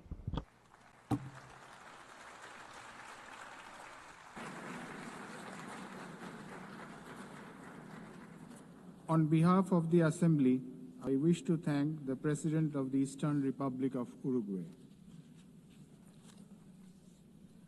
The Assembly will hear an address by Her Excellency Nataša Pirc Musar, the President of the Republic of Slovenia.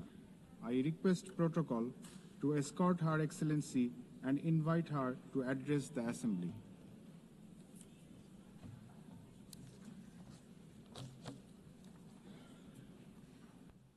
Madam President, please accept my warmest congratulations on your election at this historic 80th anniversary of the United Nations. Your election underscores the vital importance of including women in the decision-making process. Ladies and gentlemen, Excellencies, in 1945, the end of the Second World War was greeted with celebrations, and hopes were placed in a new era of peace and cooperation, embodied by the creation of the United Nations. However, those hopes were soon overshadowed by the onset of the Cold War. When it ended in 1991, we once again dared to believe that this would pave the way to the vision of lasting peace, security and cooperation as enshrined in the UN Charter. Sadly, that vision has not materialized. In fact, the situation has worsened, and here is why. Firstly, the Security Council, envisioned as the very pillar of collective security, is failing to meet the expectations of the world, if it ever has. The Permanent Five were supposed to be role models for the rest of the world working for peace. Some work in their own interests instead. Secondly, the promise of the Sustainable Development Goals is faltering. Progress is lagging, and with cuts in development assistance, millions of the world's poorest are pushed further away from the access to even the most basic services. Thirdly, international law appears to stand at the precipice of irrelevance. The independence of elected international judges, the integrity of human rights institutions, personal security of human rights defenders, and the authority of this organization are under siege. Fourthly, the Genocide Convention risks becoming a relic of the past. Some states have put the International Criminal Court to its greatest challenge ever. Its prosecutors, whose only duty is the pursuit of justice, and its judges, whose responsibility is to uphold the law, our international law, now face sanctions and intimidation. As if the states that sanction them would prefer to shield the alleged perpetrators of atrocities rather than confront the truth and help deliver justice. Fifthly, the landmark opinion of the International Court of Justice affirming that international law obliges states to prevent harming the climate already feels obsolete. And finally, states are withdrawing from the Paris Climate Agreement, from the Ottawa Treaty, and from the UN agencies, or simply cutting their finances. Each such act chips away at the support for multilateralism, a system designed not for the powerful few, but for the benefit of all of us. Madam President, how are we to explain these trends to our electorates, to our people, and above all, to our children? Shall we tell them that this is the new normal, that might makes right, that the strong may seize what they want because they can, that they can kill with impunity because they can, that they may pollute, wage wars, and trample on international law just because they can? Are we prepared to look our children in the eyes and say, this is the world you will inherit and there is nothing we can do about it? With the adoption of the Pact for the Future last year, we have charted a path toward a stronger, more forward-looking United Nations. But we must now create the conditions to fulfill our commitments. One way forward is to establish a permanent advocacy network to give the Pact unconditional, sustained political support. To this end, I propose the creation of a global forum for the future, an inclusive movement of states committed to multilateralism, mutual respect, and the defense of our shared vision. A movement determined to stand up for the Pact and drive its implementation at every level. As states consider how to implement the Pact for the Future, some solutions may be seen as inconvenient today, but in the long run, ladies and gentlemen, they are not optional. They are systemically necessary. The first example is the reform of the Security Council. We all recognize that it is the principal organ entrusted with the maintenance of international peace and security. But what it is not, and must never be, is a body that stands above international law to defend the interests of some at the expense of others. Jus cogens norms must be safeguarded as a matter of principle. If the prohibitions against genocide and crimes against humanity are accepted as Jus Cogens norms, can any permanent member claim a legitimate veto right in such circumstances? Member states have attempted to address this question through many reform proposals, but with minimal progress. This is why we must dare to go further now. We, the General Assembly, must take a bold step and request an advisory opinion from the International Court of Justice on this very question. Second, we must confront the gap between our words and actions on gender equity. Progress has been made, but far too modestly. Over the past 80 years, 13% of leaders in multilateral organizations have been women. And no woman has ever served as Secretary General of the United Nations. And this, ladies and gentlemen, must change.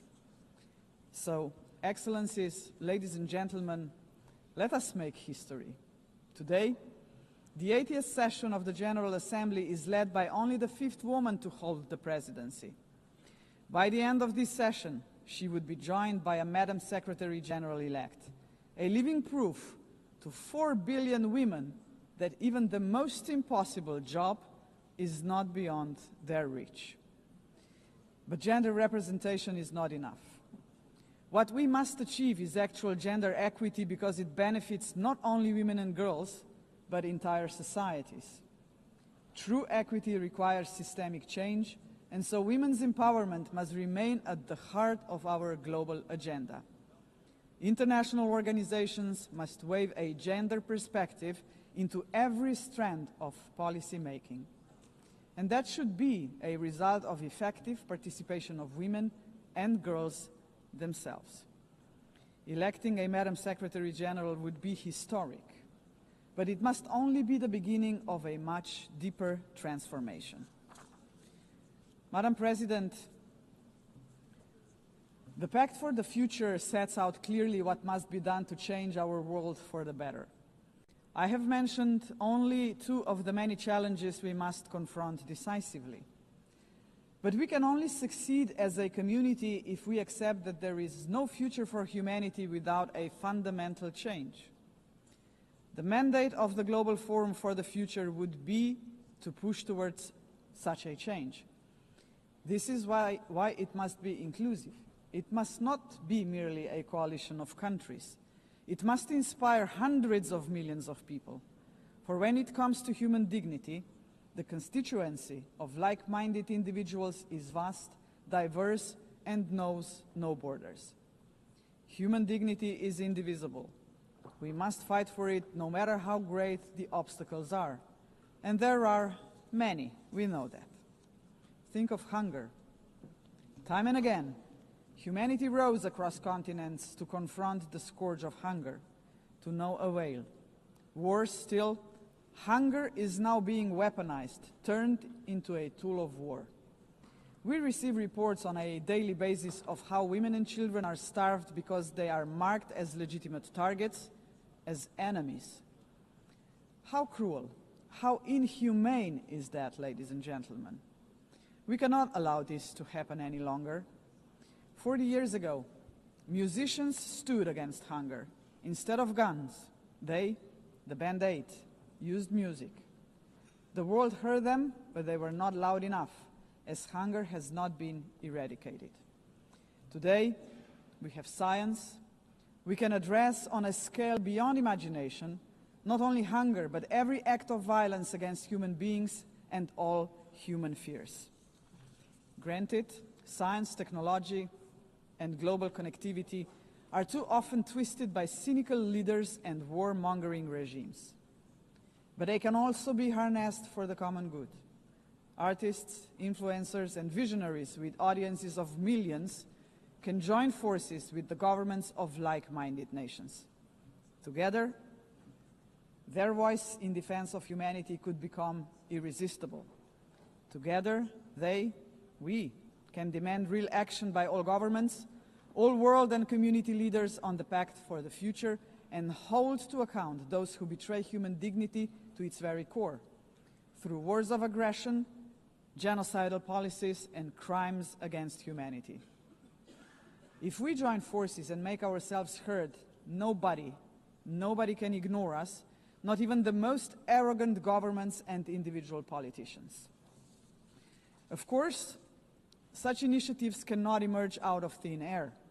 They require leadership, strong, inclusive, and fearless leadership.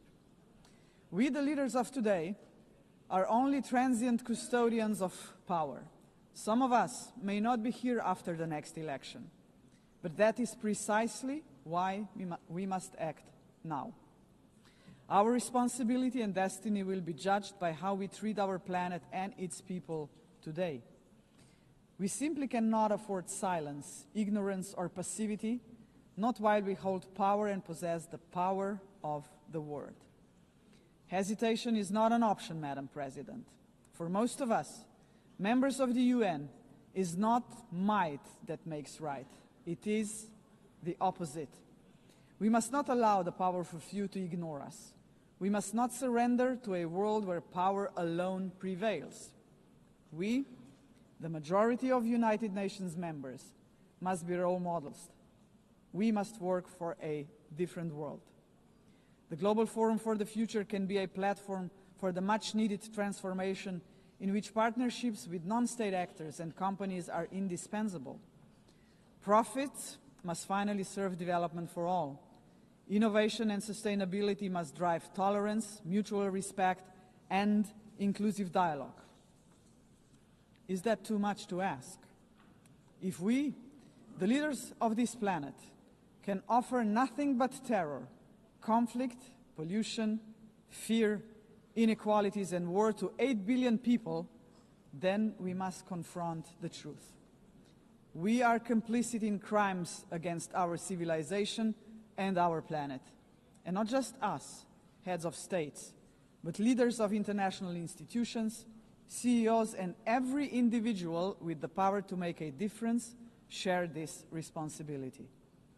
None of us can claim ignorance of what is at stake. If we believe in human dignity for all, we must deliver more. A world that fulfills lives, not threatens them.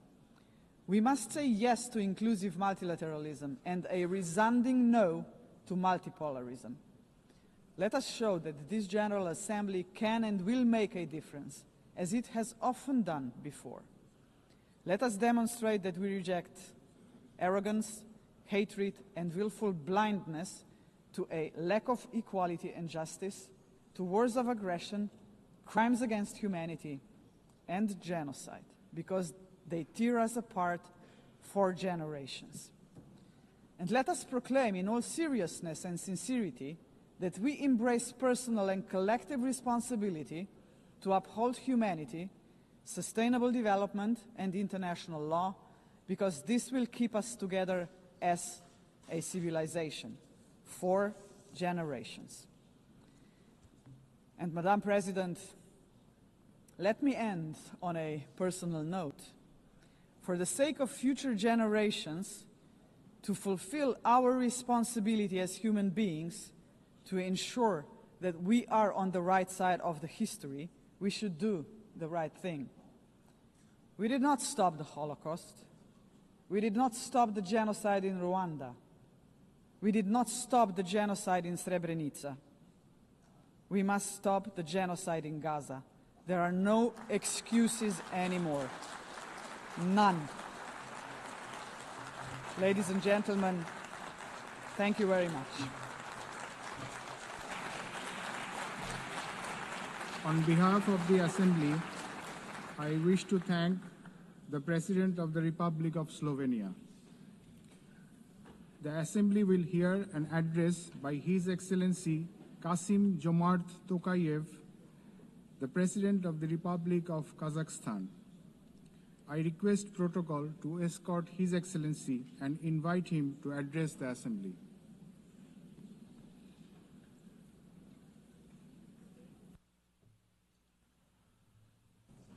Madam President, Mr. Secretary General, distinguished delegates, for 8 decades, the United Nations has played a pivotal role in combating humanity's global challenges. Over that time, it has led our common efforts on collective security, nuclear non-proliferation, peacekeeping, development, poverty reduction, sustainability, and human rights. But we must also face the truth. The world around us has changed profoundly and, unfortunately, not for the better. That's why the United Nations remains today a symbol of hope for millions around the globe. This historic meeting is a unique opportunity to recommit ourselves to the founding principles and goals of our universal and truly indispensable organization. However, we cannot turn a blind eye to the real crisis thrust in multilateral institutions. Serious violations of international law have become new normality, which undermines global stability and erodes confidence between peoples, between political leaders, and between states. In this challenging time, we all must empower the United Nations to make it more adjustable to the realities of today's unpredictable world. The spirit of mutual understanding and eagerness to cooperate must prevail over dangerous warmongering. State leaders have a responsibility to move toward making peace. A failure of the current generation of leaders to act is not an option, because future generations will pay a much greater price. In this regard, comprehensive reform of the United Nations is a strategic necessity, not a subject for endless contemplations. We need to establish a new group of truly dedicated people who will highly professionally and without any hesitations make concrete proposals for reforming the United Nations to make it better suited to the challenges of today and objectives of tomorrow. A central pillar of this bold effort to renew the United Nations should be a reform of the Security Council.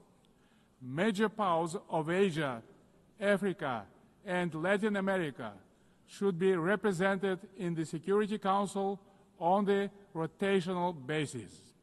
In addition, Kazakhstan strongly believes that the voices of responsible middle powers also need to be seriously amplified in the Security Council.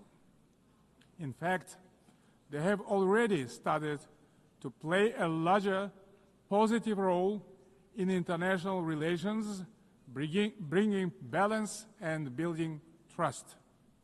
They can act as bridges within the United Nations when major powers are divided or failing to resolve pressing issues of common concern. Above all, a credible United Nations for the 21st century requires member states to take concrete steps toward durable peace and security. Otherwise, the United Nations is doomed to forever mitigate consequences while root causes forever proliferate. We can begin this process already today by reaffirming our steadfast commitment to the Charter of the United Nations. The founding principles of sovereignty, territorial integrity, and peaceful resolution of disputes must be upheld without exception. Selective application how the Charter undermines its credibility. The world needs a new consensus based on trust, inclusiveness, and shared responsibility. For example, the enemy state clauses of the Charter, historical remnants of the Second World War, have already been recognized by the overwhelming majority of the international community is obsolete. For all these reasons, it's time to have a serious conversation about Charter review. Today we face an alarming reality.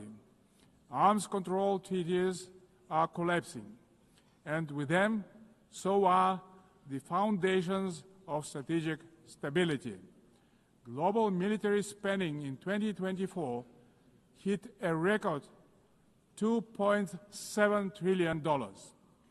The global cost of violence reached nearly $20 trillion. Therefore, rebuilding a robust global security architecture should remain a top priority for the international community. We advocate relaunching high-level dialogue among nuclear powers and stronger multilateral action to drastically reduce the looming threat of nuclear weapons. More widely, we must begin the hard work of getting rid of the militant mindset. We can do so by tracking closely how much our countries invest in peace. Kazakhstan is ready to host a new dialogue on nuclear disarmament and non-proliferation. We can focus on informal, inclusive exchanges that reinforce the NPT and support progress toward the CTBT. We also call to advance our proposal to establish international agency for biological safety and security. Kazakhstan remains concerned by the Ukrainian crisis, which continues to seriously harm civilians, damage global trust, and undermine international security. Nonetheless, bilateral and international diplomatic efforts on this conflict should continue along with political flexibility to meet the long-term interests of both states. Territorial disputes are never easy to resolve and require mutual restraint and responsibility for the sake of future generations. The psychology of animosity drags all involved in conflicts to the abyss, leaving no chance to reach peace. The humanitarian crisis in Gaza has reached a disastrous scale that cannot be ignored. This conflict stems from a complex historical background. We cannot ignore the root cause of this belligerence. Kazakhstan calls for full protection of all civilians and unhindered humanitarian access in strict compliance with international humanitarian law. We reaffirm our support of the two-state solution, with the United Nations playing a central role. Kazakhstan acknowledges diplomatic initiatives aimed at regional reconciliation in the Middle East, including the Arab Peace Initiative, the New York Declaration, and the Abraham Accords, and others. They demonstrate that leadership and political will can turn division into cooperation and shared benefit. We also welcome the normalization of relations between Azerbaijan and Armenia under the mediation of the United States President. It shows that even entrenched conflicts can be settled through diplomacy and common sense. Guided by this principle, Kazakhstan consistently favors diplomacy over escalation and dialogue over force. Current geopolitical tensions sometimes tempt some leaders to claim that a clash of civilizations is inevitable. Yet, these divisions are not fact or fate. They are political choices. Global public goods such as science, medicine, sports, religion, and culture should not become subjects of geopolitical divisions and sanctions. These spheres of human activity bind us together under a humanitarian umbrella. When political leaders make irresponsible statements or take reckless decisions, manipulating religion and identity for political gain, they in fact seriously damage the trust and goodwill in striving for peace. Political leadership must be rooted in mutual understanding and respect, not mutual suspicion and arrogance. Tolerance and wisdom are the foundation of lasting peace and must be upheld through the rule of law. Dear friends and colleagues, we observe a growing fragmentation and political bias of investment flows. As a result, global FDI fell to $1.5 trillion last year. Kazakhstan strongly advocates for greater international investment cooperation. More than $400 billion have been attracted to our economy within 30 years of independence.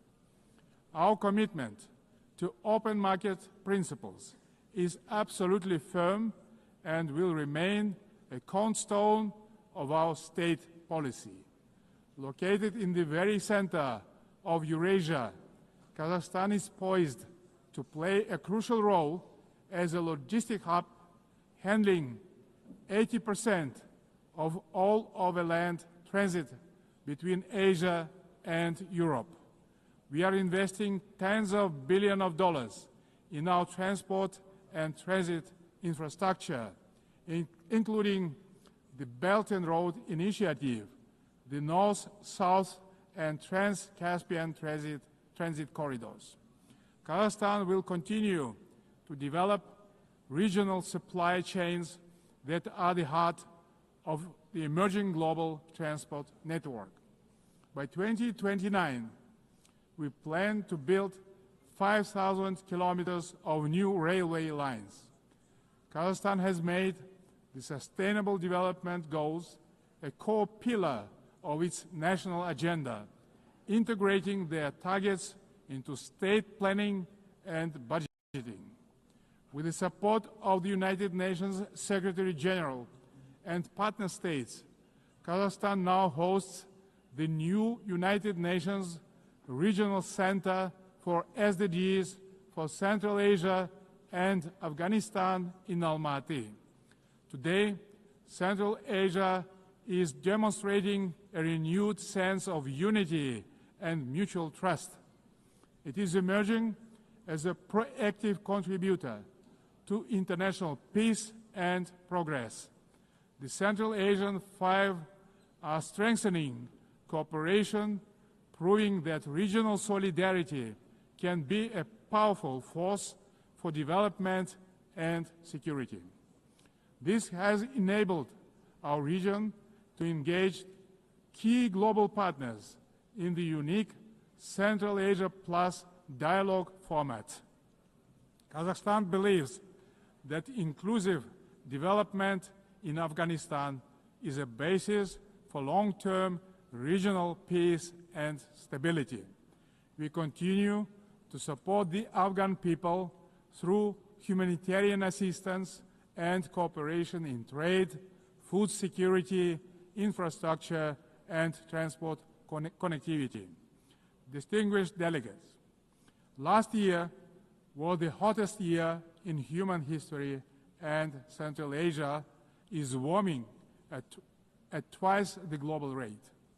The melting of glaciers in the Alatau Mountains is accelerating, multiplying threats to water and food security for millions. Kazakhstan has drawn profound lessons from the tragedy of the Aral Sea. Thanks to our consistent efforts, including at the international level, we succeeded in preserving the northern part of the sea. As the current chair of the International Fund for Saving the Aral Sea, Kazakhstan will continue to play a proactive role in this common priority. Meanwhile, the Caspian Sea is rapidly shrinking. It is no longer just a regional concern. It is a global warning signal. Therefore, we call for urgent steps to preserve the Caspian water resources with our partners across the region and the wider international community. Last year, Kazakhstan co-organized the One Water Summit with France, Saudi Arabia, and the World Bank. Looking forward, stronger coordination, investments, and sustainable solutions are urgently needed to prevent future water crises. To help advance this agenda, Kazakhstan will host a regional ecological summit in Astana in April next year, to be convened in partnership with the United Nations and other international organizations. As part of our broader environmental commitment, Kazakhstan is implementing a nationwide Clean Kazakhstan campaign. This national movement mobilizes millions of volunteers in cleanup actions, waste reduction, and eco-education.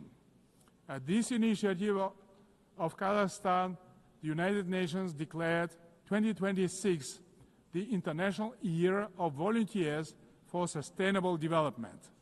We invite all member states to collaborate on this important endeavor. In this spirit, I propose that the General Assembly adopt a resolution proclaiming April 22 as the International Day of Greening the Planet. Dear friends, Kazakhstan views artificial intelligence not as one more technological advancement, but as a major breakthrough that can be a true engine of human progress.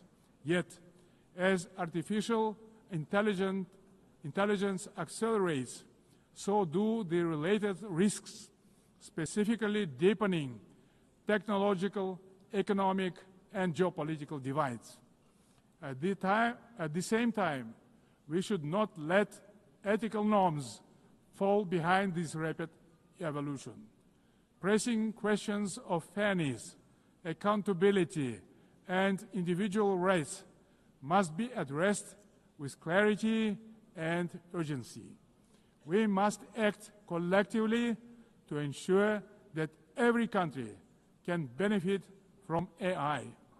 Kazakhstan welcomes the establishment under UN auspices of the Global Dialogue on AI Governance. We stand ready to actively contribute to this platform to help ensure that AI remains safe, inclusive, and human-centered. In Kazakhstan, artificial intelligence will be integrated across all sectors of economy and public services. The basic infrastructure to deliver this plan is being built, and our bright young people are getting ready to turn this vision into reality. Our strategic goal is to transform Kazakhstan into a fully digital power within the next 3 years. Large-scale digitalization and widespread use of AI have become a national priority in Kazakhstan. E-government is an important pillar of our national development strategy. Around 90% of public services are already digitalized. Kazakhstan has recently launched its fastest national supercomputer ever. But AI and automation are expected to threaten jobs in many countries. That's why digital progress must go hand in hand with professional education. Therefore, Kazakhstan believes it is imperative not just to increase employment, but to valorize the technical professions. Ladies and gentlemen, amid global turbulence, Kazakhstan is pursuing a bold national renewal to build a truly just and fair state. Over the last 3 years, we have carried out large-scale political and economic reforms that are unprecedented in our part of the world. Through a national referendum, we introduced a single 7-year presidential term, thereby strengthening democratic accountability. We remain committed to the formula of strong president, influential parliament, and accountable government. Guided by strong wish to modernize Kazakhstan, I have proposed a single-chamber parliament for a national referendum to consider. Our objective is to continuously embrace the political system to make it more transparent, effective, and reflective of people's aspirations. At the heart of these reforms lies a clear principle: law and order must prevail. We believe that only governance rooted in common sense and the rule of law can ensure public order and protect the rights of all citizens. It creates good conditions for international investment, trade, cooperation, and more broadly, the dynamic development of our country. The interests of law-abiding people and decent citizens must always come first, maintained through justice, accountability, and mutual respect. Kazakhstan's economy is showing clear signs of sustainability and resilience. This year, economic growth is expected to exceed 6%, underscoring the sustainability of our economy as the largest in our part of the world. But we are not complacent. We will continue our efforts to ensure a long-term growth. Kazakhstan's energy strategy is based on 4 pillars: oil and gas, coal, uranium, and critical minerals. These precious assets are the basis of reliable energy partnerships. Climate change and the green agenda cannot be accepted by all countries that have huge deposits like coal, which nowadays can be cleaned up by advanced technologies. That's why we have committed to decarbonize our country in 35 years. Renewable energy is not the single solution to all energy problems. Agriculture is another driver of our development with huge potential for global markets. Kazakhstan's grain export capacity has amounted to 12 million tons, reaching a great number of international markets, creating new opportunities for trade expansion using enhanced transport connectivity. We will continue our cooperation with all major international partners and regional stakeholders to further diversify our external trade and economy, making it more inclusive and resilient. Excellencies, we will remain firmly on this path, deepening governance reforms at home while supporting global governance abroad. Kazakhstan will continue to serve as a bridge builder and peacemaker. It will also continue to choose balance over domination, cooperation over confrontation, and peace over war. We stand ready in cooperation with other players, stakeholders in the international community to renew the promise of the United Nations as a beacon of peace, justice, and cooperation. Thank you very much. On behalf of the Assembly, I wish to thank the President of the Republic of Kazakhstan. The Assembly will hear an address by His Excellency Matamela Cyril Ramaphosa, President of the Republic of South Africa. I request protocol to escort His Excellency and invite him to address the Assembly.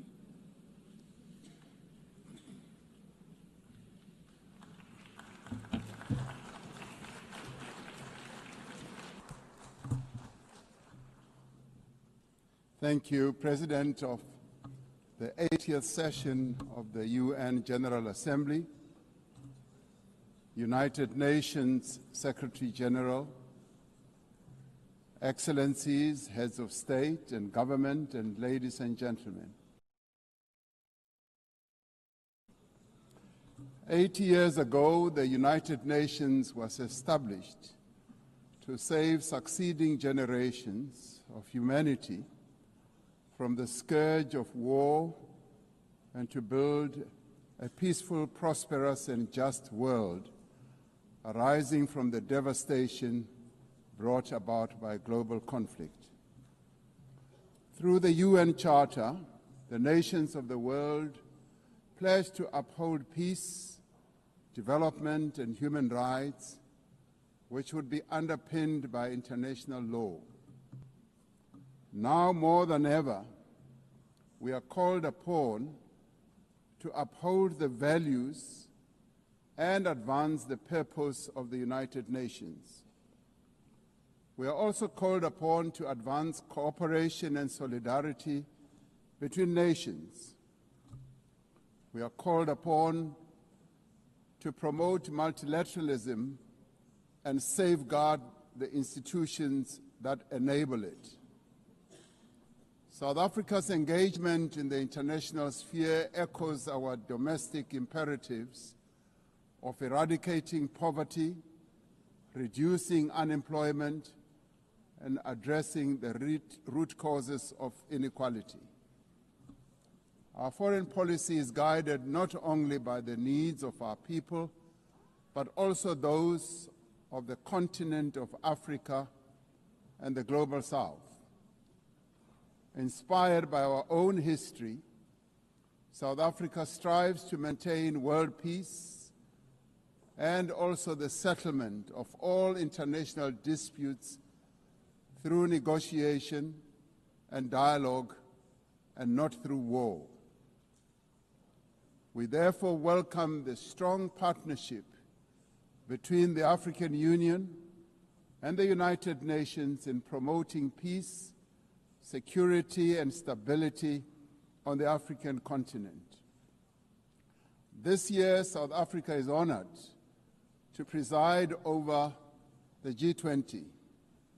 This is the first time that G20 Leaders Summit will be held on the African continent, the cradle of humanity.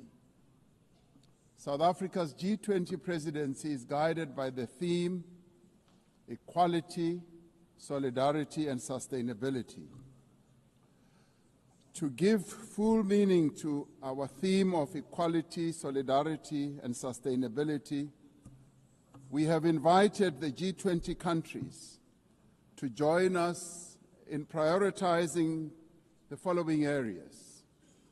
Firstly, in discussion to strengthen disaster resilience and response by addressing the increasing frequency and impact of climate-induced natural disasters. Secondly, to ensure that we have debt sustainability for low-income countries by crafting innovative ways to support countries to have low levels of debt to maintain economic stability. Thirdly, to discuss how to mobilize finance for a just energy transition by encouraging investments in renewable energy and sustainable technologies without foregoing what we would call base load energy sources. Fourthly, by harnessing critical minerals for inclusive growth and sustainable development through the value addition processes, that is, beneficiation of these minerals at the source where the minerals are extracted to foster the development of communities where these minerals are found. These priorities reflect South Africa's commitment to addressing global challenges and promoting inclusive growth and sustainable development. Our country's G20 presidency is a significant opportunity for South Africa to advocate for Africa's development agenda and to amplify African voices in global economic governance for a continent that is irreversibly on the rise. As member states of the United Nations, we have all adopted the Sustainable Development Goals. However, many of these goals remain elusive. There are many reasons that hold many countries back from fulfilling and implementing these development goals. Some of these reasons are lack of sufficient financial resources that can finance the advance that these countries need to make to fulfill those goals. Many countries with developing economies, especially in Africa and the Global South, do not have adequate capital to finance their development goals. They are indebted and are paying much more on debt servicing than they do on health and education. In fact, these countries pay much more than countries in the North for their debt.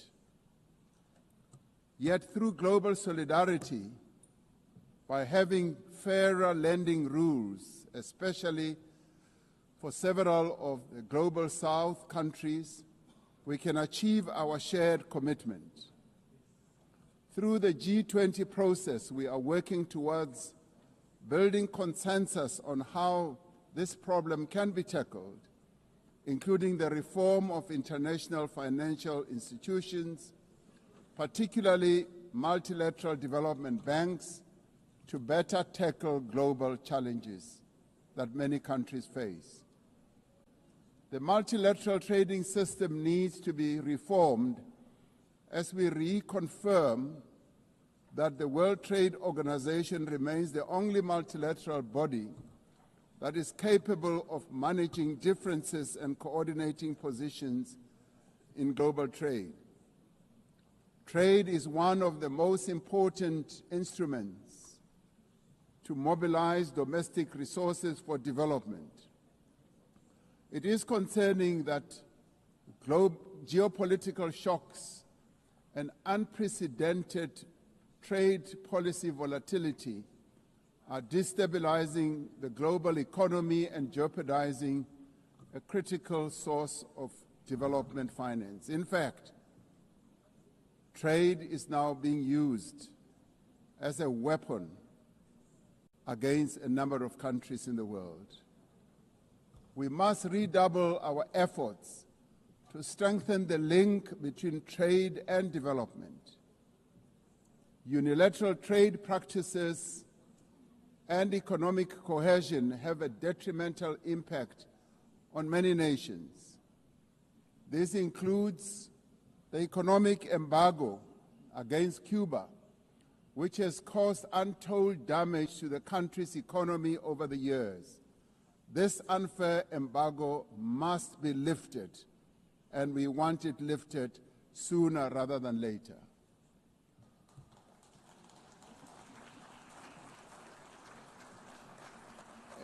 In the midst of global trade uncertainty, the African continent is providing a pragmatic example of constructive collaboration and cooperation by using the African Continental Free Trade Area as an engine for sustainable growth and development. This will, with commitment, become the central pillar of economic cooperation and integration for our continent. As part of the effort to build more inclusive economies, South Africa's G20 presidency has launched an extraordinary committee of independent experts on global wealth inequality. This committee, chaired by Professor Joseph Stiglitz, a Nobel laureate, will deliver the first ever report on global inequality to G20 leaders when they meet in November in Johannesburg in South Africa. Climate change is an existential threat. We are failing future generations by our inability to reduce global warming. Climate change is reversing economic growth and development gains in many countries, especially in the global south. Although Africa carries the least responsibility for climate change, many countries on the continent of Africa experience much of its harshest effects. Extreme weather events like floods and droughts are driving food insecurity, displacing populations, causing damage to infrastructure, and leading to the unnecessary loss of livelihoods. Member states must honor their undertakings and commitments in line with the guiding principle of common but differentiated responsibilities and respective capabilities. The Secretary General recently reported that global military expenditure has reached historic highs, just as the world is falling behind on its core development promises. We are building weapons when we should be building social infrastructure that advance the lives of our people. We are fighting wars that cause death and destruction when we should be fighting poverty and developing the livelihoods of vulnerable people. We must act decisively to silence all the guns everywhere to realize the goal of sustainable development and global peace. And I do believe that this is an objective that is possible to reach. As we commemorate the 80th anniversary of the UN, the relevance of this institution and various multilateral processes for the maintenance of international peace and security is being willfully undermined. There is an increasing reliance on unilateral military action in contravention of international law. The United Nations Security Council has proven to be ineffective in its current form and composition in carrying out its charter mandate to maintain international peace and security. South Africa remains deeply concerned by the erosion of the credibility of the Security Council and its failures to ensure accountability and uphold international law. As the security and humanitarian situations in the Democratic Republic of the Congo, Sudan, Gaza, and elsewhere deteriorate, it is a matter of great concern that there are countries that continue to violate international law and also defy the United Nations resolutions and rulings, also from bodies like the International Court of Justice. The establishment of the Hague Group and the Madrid Group aim to reaffirm the primacy of international law, promoting accountability and ensuring support for a just peace. We cannot and should not accept that members of this organization continue willfully to violate without consequence the charter that we have all agreed to uphold. Therefore, as nations that have pledged to uphold the UN Charter, we have the ultimate responsibility to ensure and protect the rights of the Palestinian people to self-determination, consistent with the case that South Africa brought before the International Court of Justice. There is growing global consensus. There is growing global consensus that Israel is committing genocide in Gaza. Just last week, the United Nations Independent International Commission of Inquiry found that Israel is responsible for the commission of genocide in Gaza. As Palestinians continue to face genocide and famine, we have a duty to act. South Africa has acted in the interest of saving lives by insisting that the International Court of Justice should make a ruling that indeed genocide is being committed in Gaza and that it should stop. And we stand here to say it must stop.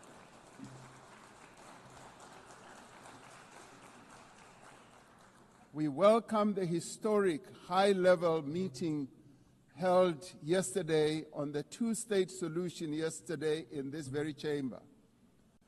This reflects the determination of the global majority, a global majority that now stands at 142 and more countries, that Palestinians deserve a peaceful state alongside a peaceful Israel.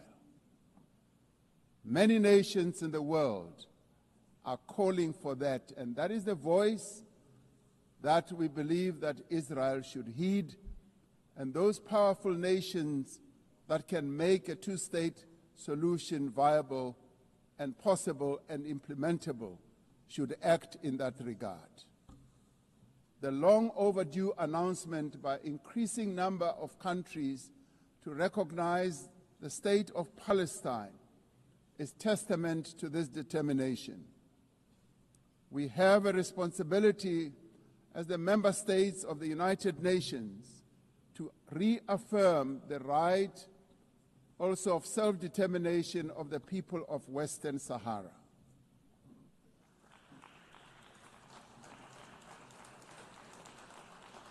The very first resolution of the United Nations General Assembly in January of 1946 called for the elimination of atomic weapons. The resolution was passed shortly after the catastrophic use of atomic bombs on Hiroshima and Nagasaki that killed thousands of people. Decades later, we have not made significant progress in the fulfillment of the commitment to nuclear disarmament. In 2026, next year, South Africa will be presiding over the first review conference of the Treaty on the Prohibition of Nuclear Weapons. This treaty reaffirms that there is no greater assurance of non-proliferation than the complete prohibition of nuclear weapons. I was glad to hear that a number of leaders stood here to speak against nuclear weapons and the use thereof. This year we celebrate the 30th anniversary of the Beijing Declaration and Platform. South Africa reaffirms its unwavering commitment to the empowerment of women and their full, equal, and meaningful participation in all spheres of life. Yes, we would support also the election of a female Secretary General of the United Nations. The Beijing Conference milestone reminds us of our shared responsibility to advance human rights, dignity, and justice for all. We are all equal, men and women, and there is no reason that we continue to hold the women of the world backwards.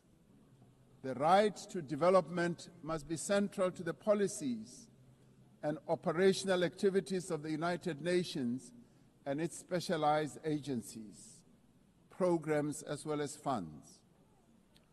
It must be at the core of the policies and strategies of the international financial and multilateral trading systems.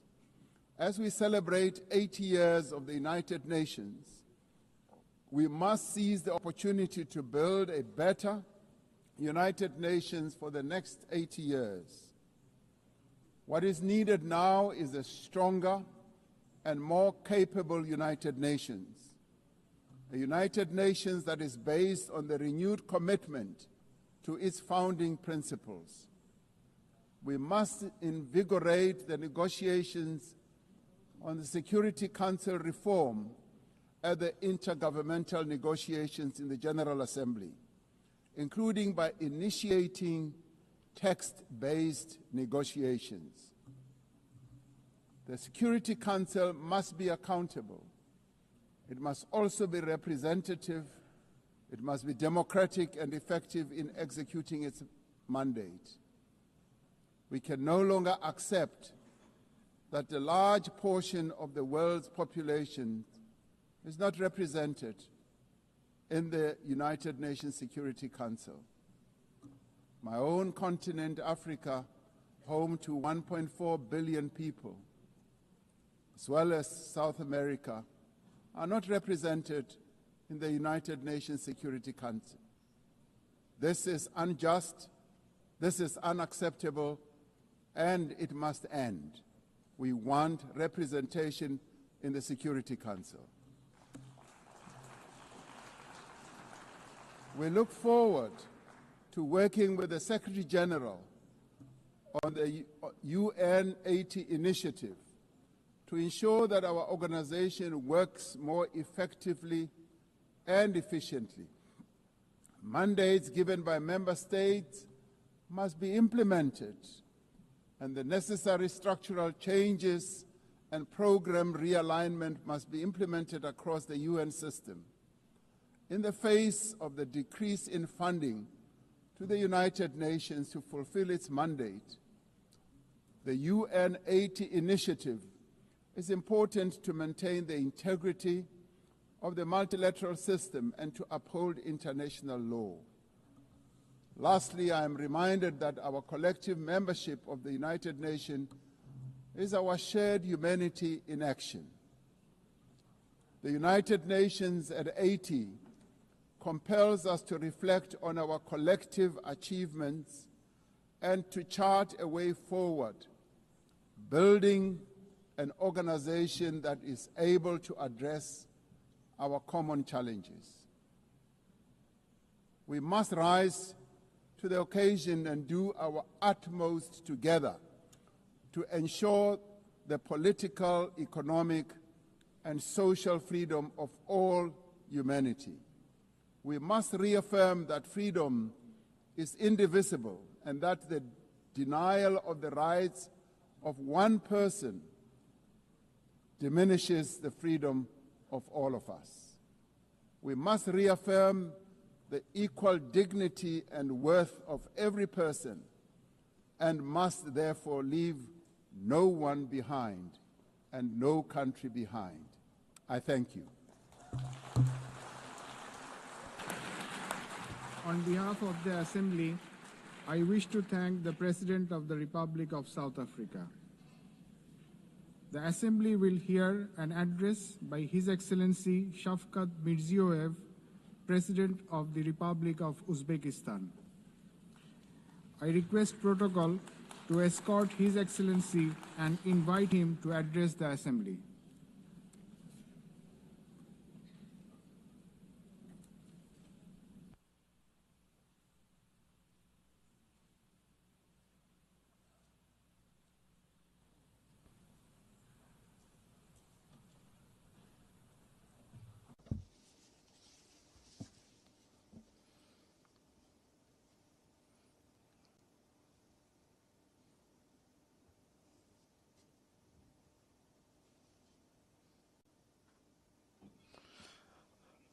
Distinguished Madam President, distinguished Secretary General, heads of delegations, ladies and gentlemen. I am truly delighted to extend my congratulations to you with the 80th anniversary session of the United Nations General Assembly.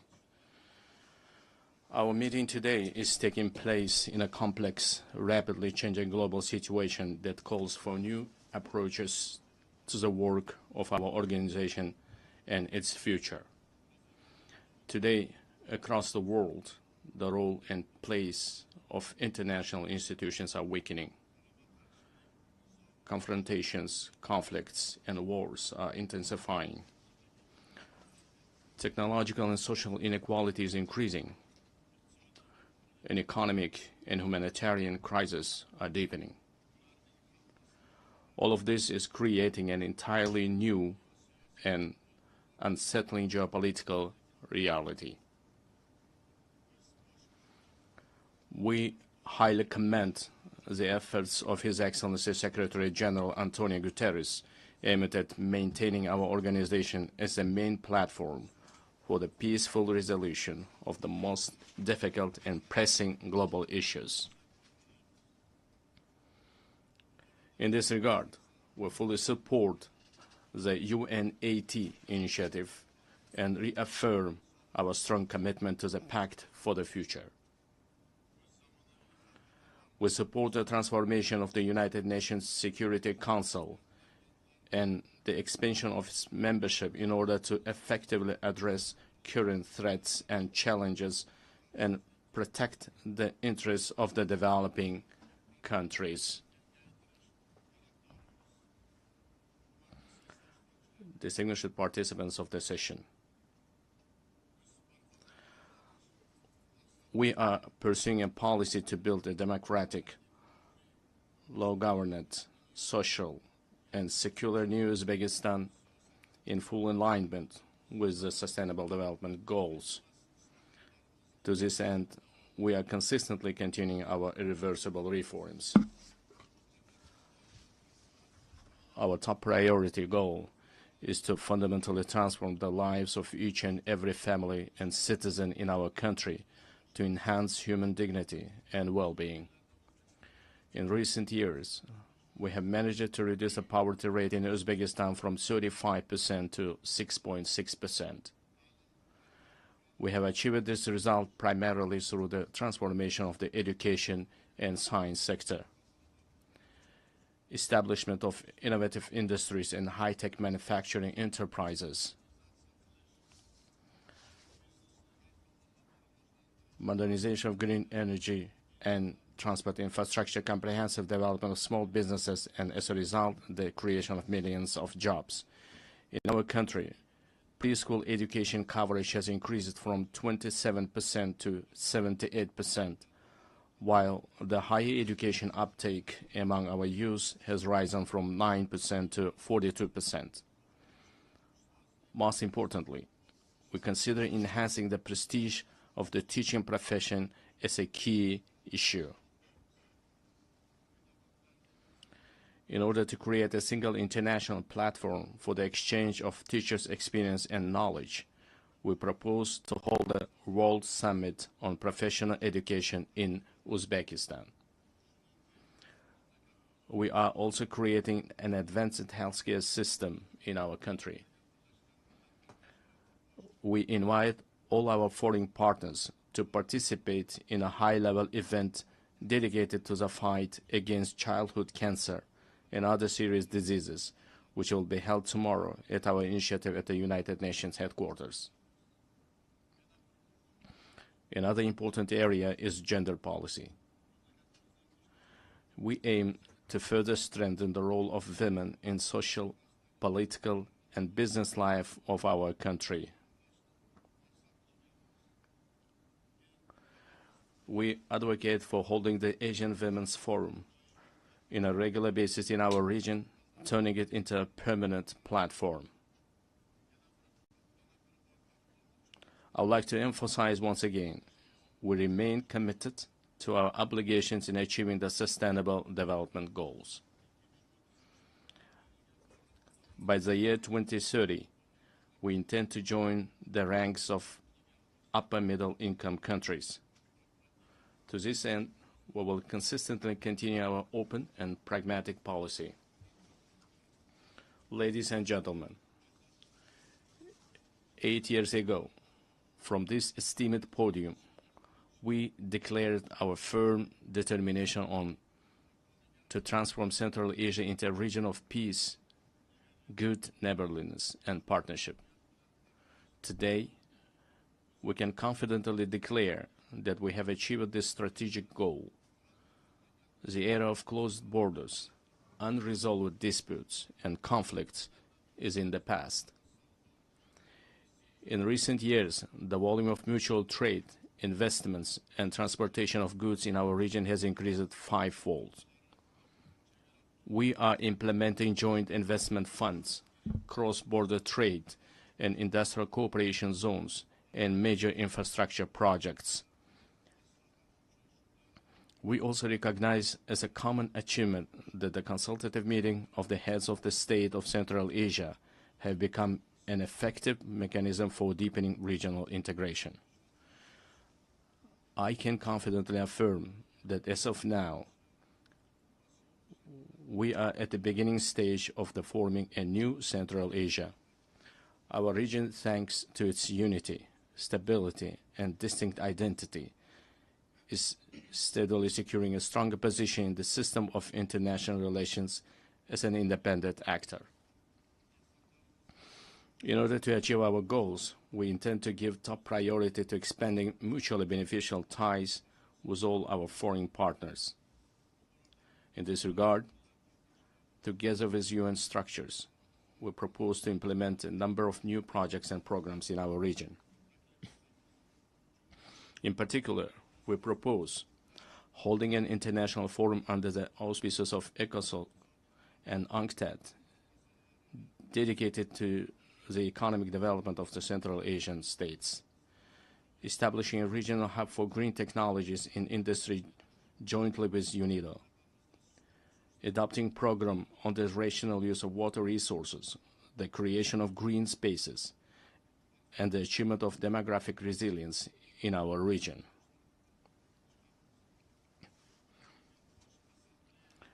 In addition, we propose the adoption of UN General Assembly resolution supporting the efforts of the Central Asian countries aimed at deepening regional partnership and economic integration.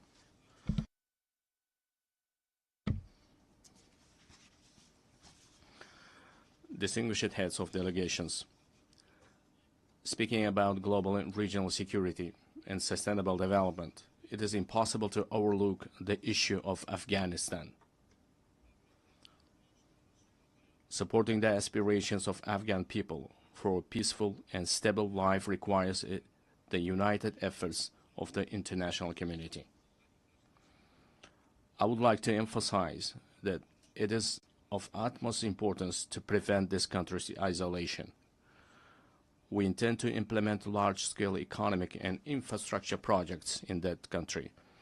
We propose to adopt a dedicated UN resolution on the development of transport and energy corridors of international significance through the territory of Afghanistan. At the same time, we cannot turn a blind eye to the deeply worsening humanitarian crisis in the Gaza Strip. We call for an immediate cessation of hostility and the continuation of political negotiations. In line with the UN resolutions, we remain steadfast supporters of the two-state solution principle. We are also deeply concerned by the situation around Ukraine. We welcome the start of the high-level dialogue aimed at resolving the crisis through diplomatic means. Distinguished participants of the event, effective measures are being undertaken to implement the global counterterrorism strategy in Central Asia. In cooperation with the UN Office of Counterterrorism, a regional council on rehabilitation and reintegration was established. We propose to transform this council into an international competence center. This very body will serve as an important platform for exchanging experiences on adapting to peaceful life for those repatriated from conflict zones. Furthermore, we stand ready to provide all the necessary conditions for the establishment of the Regional Office of Counterterrorism in Uzbekistan.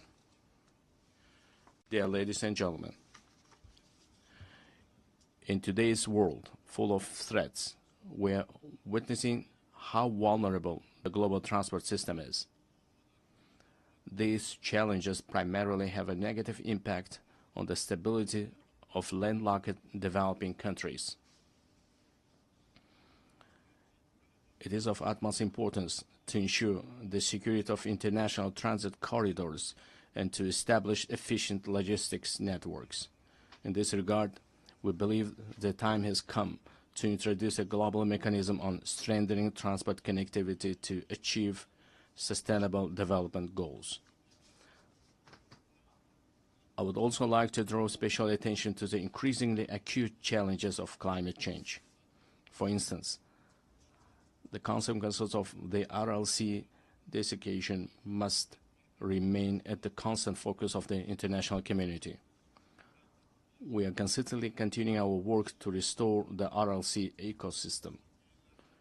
In recent years, salt-tolerant desert plants have been planted on 2 million hectares of the dried seabed of RLC. By the year 2030, green cover will be created on 80% of this area.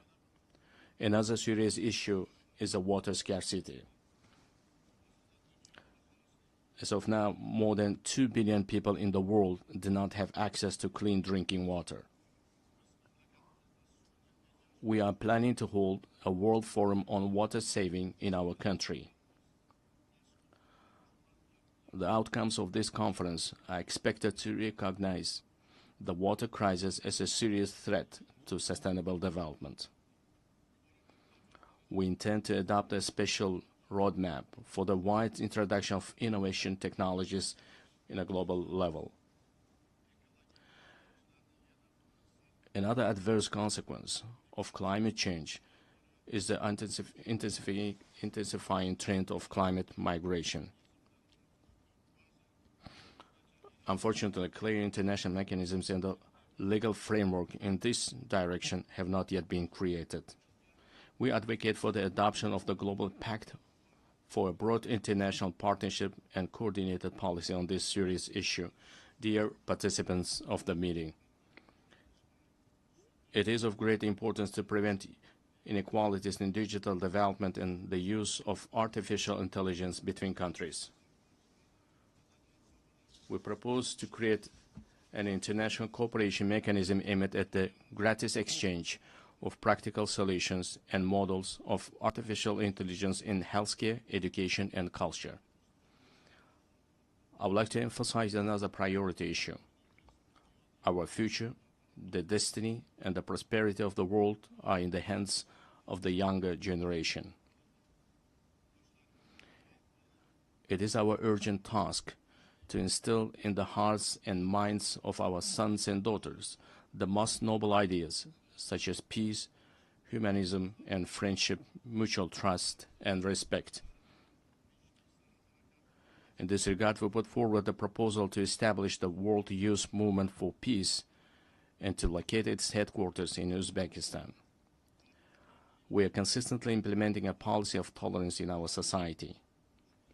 At the same time, we will actively continue our efforts to deeply study the ideas of Islamic enlightenment and promote them to the world. In the coming months, we will open the Center of Islamic Civilization, which is unique for our wider region. We intend to hold a special presentation at the United Nations of the rich spiritual and scientific heritage of our great ancestors, thinkers and scholars such as Imam Bukhari, Imam Tirmizi, and Imam Maturidi. Dear ladies and gentlemen, the new Uzbekistan is a supporter of mutual solidarity, open dialogue, and close partnership with all countries.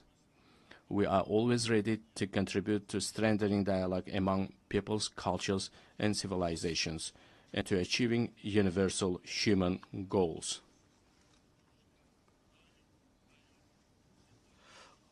I thank you very much for your attention. On behalf of the Assembly, I wish to thank the President of Republic of Uzbekistan. We have heard the last speaker in the general debate for this meeting. The next plenary meeting to continue with the general debate will be held immediately following the adjournment of this meeting. The meeting is adjourned.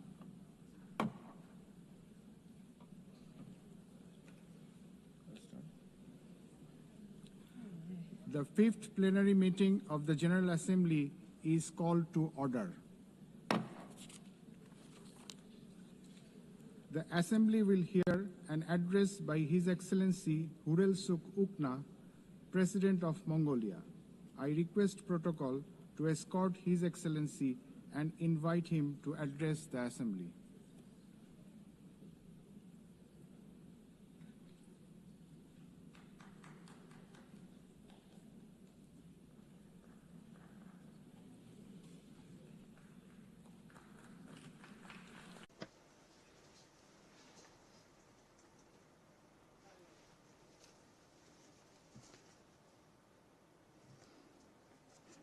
Madam President,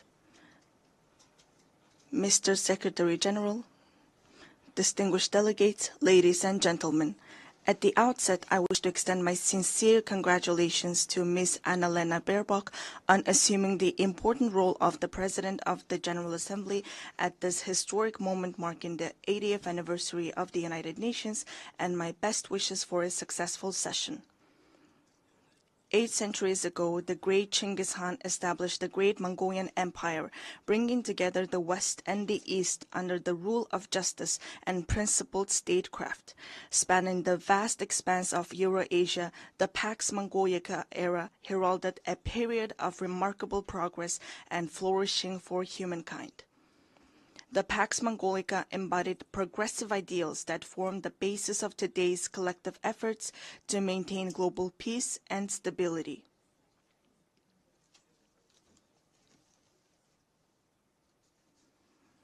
Then, 8 decades ago, when the dust and ashes of the World War had not cleared yet and humanity had not healed yet from fear and anxiety, the United Nations, a great family of nations, rose to prominence as a guarantor of world peace and security and a sanctuary of hope and trust.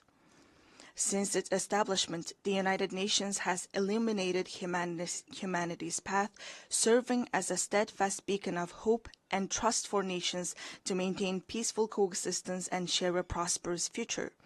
In today's volatile and challenging international environment, we welcome Better Together, 80 years and more for peace, development, and human rights as the theme for the 80th session of the General Assembly and the general debate.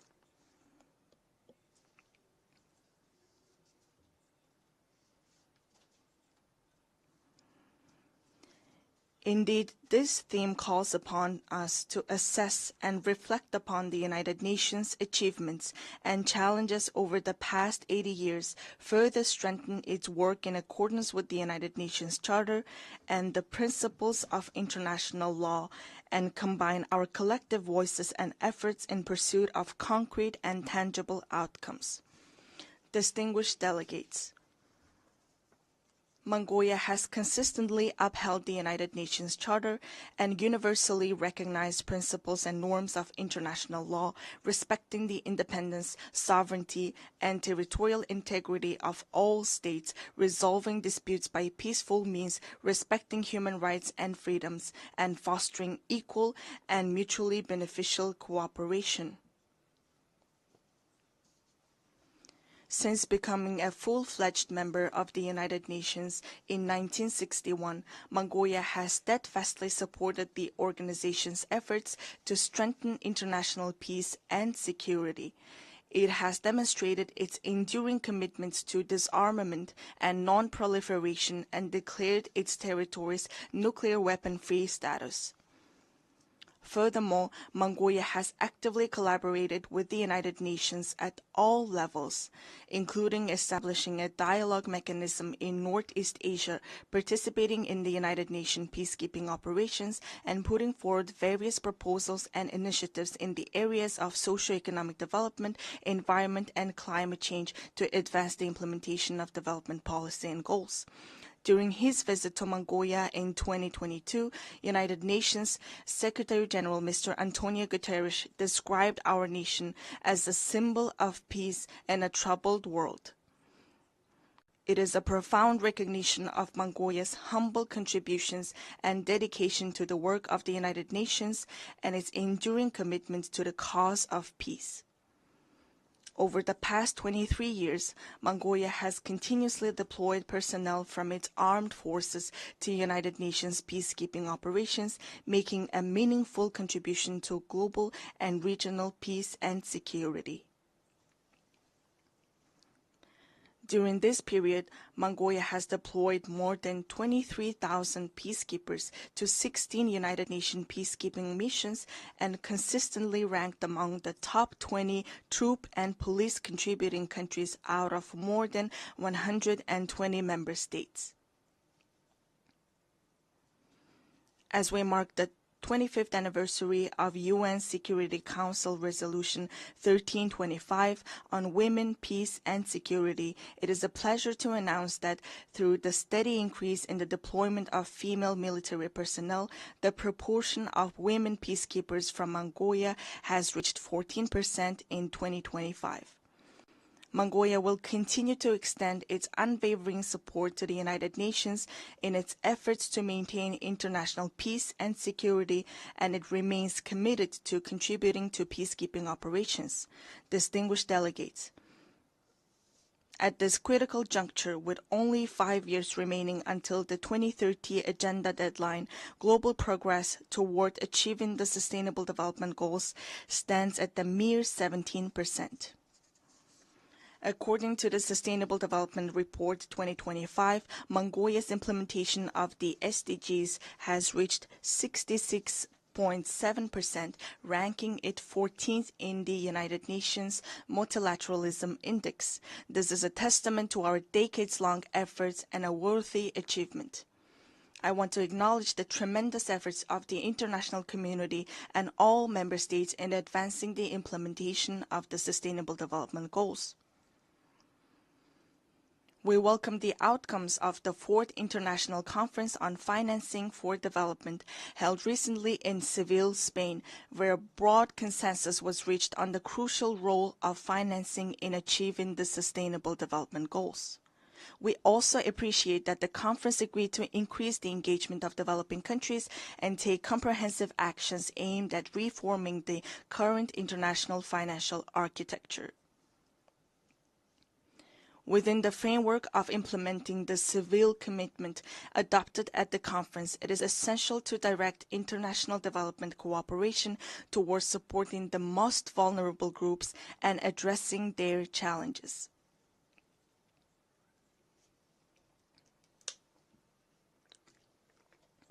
It is my pleasure to note that Mongolia has been playing an active role within the United Nations in advocating the interests of landlocked developing countries, in raising awareness of their special needs and unique circumstances, and closely collaborating with them to ensure their voices are heard on the global stage.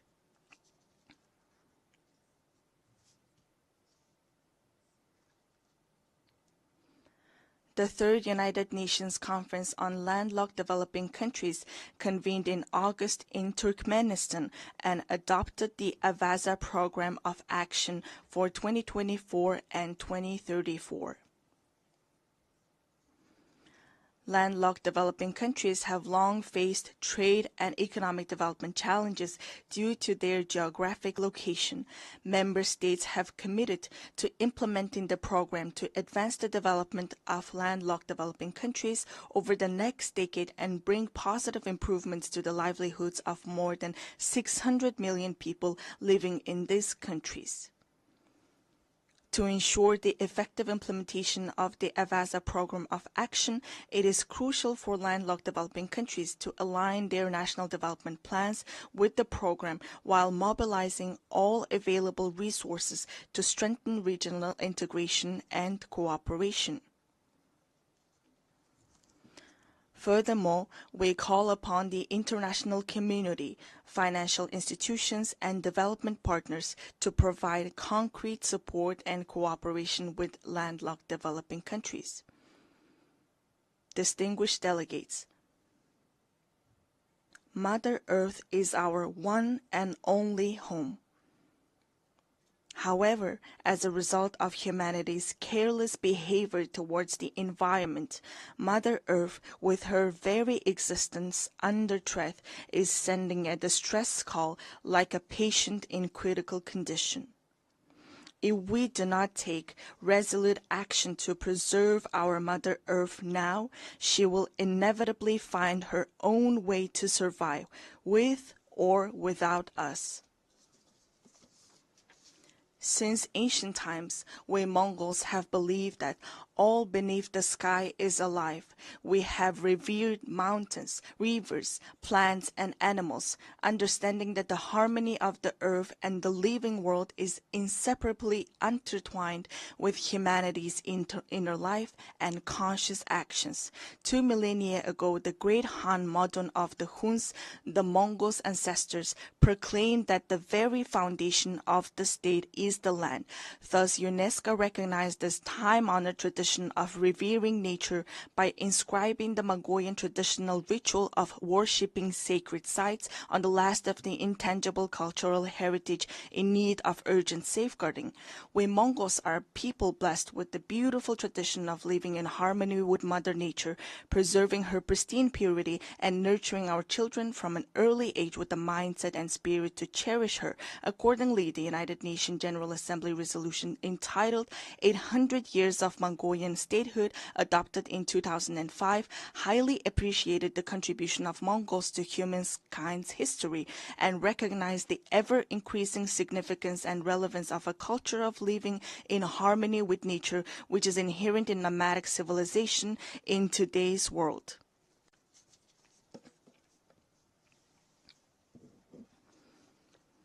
Today, we are committed to sharing our cultural heritage and traditional knowledge, rooted in a profound respect for living in harmony with nature, with the international community, as a valuable contribution to building resilience and enhancing adaptation to climate change.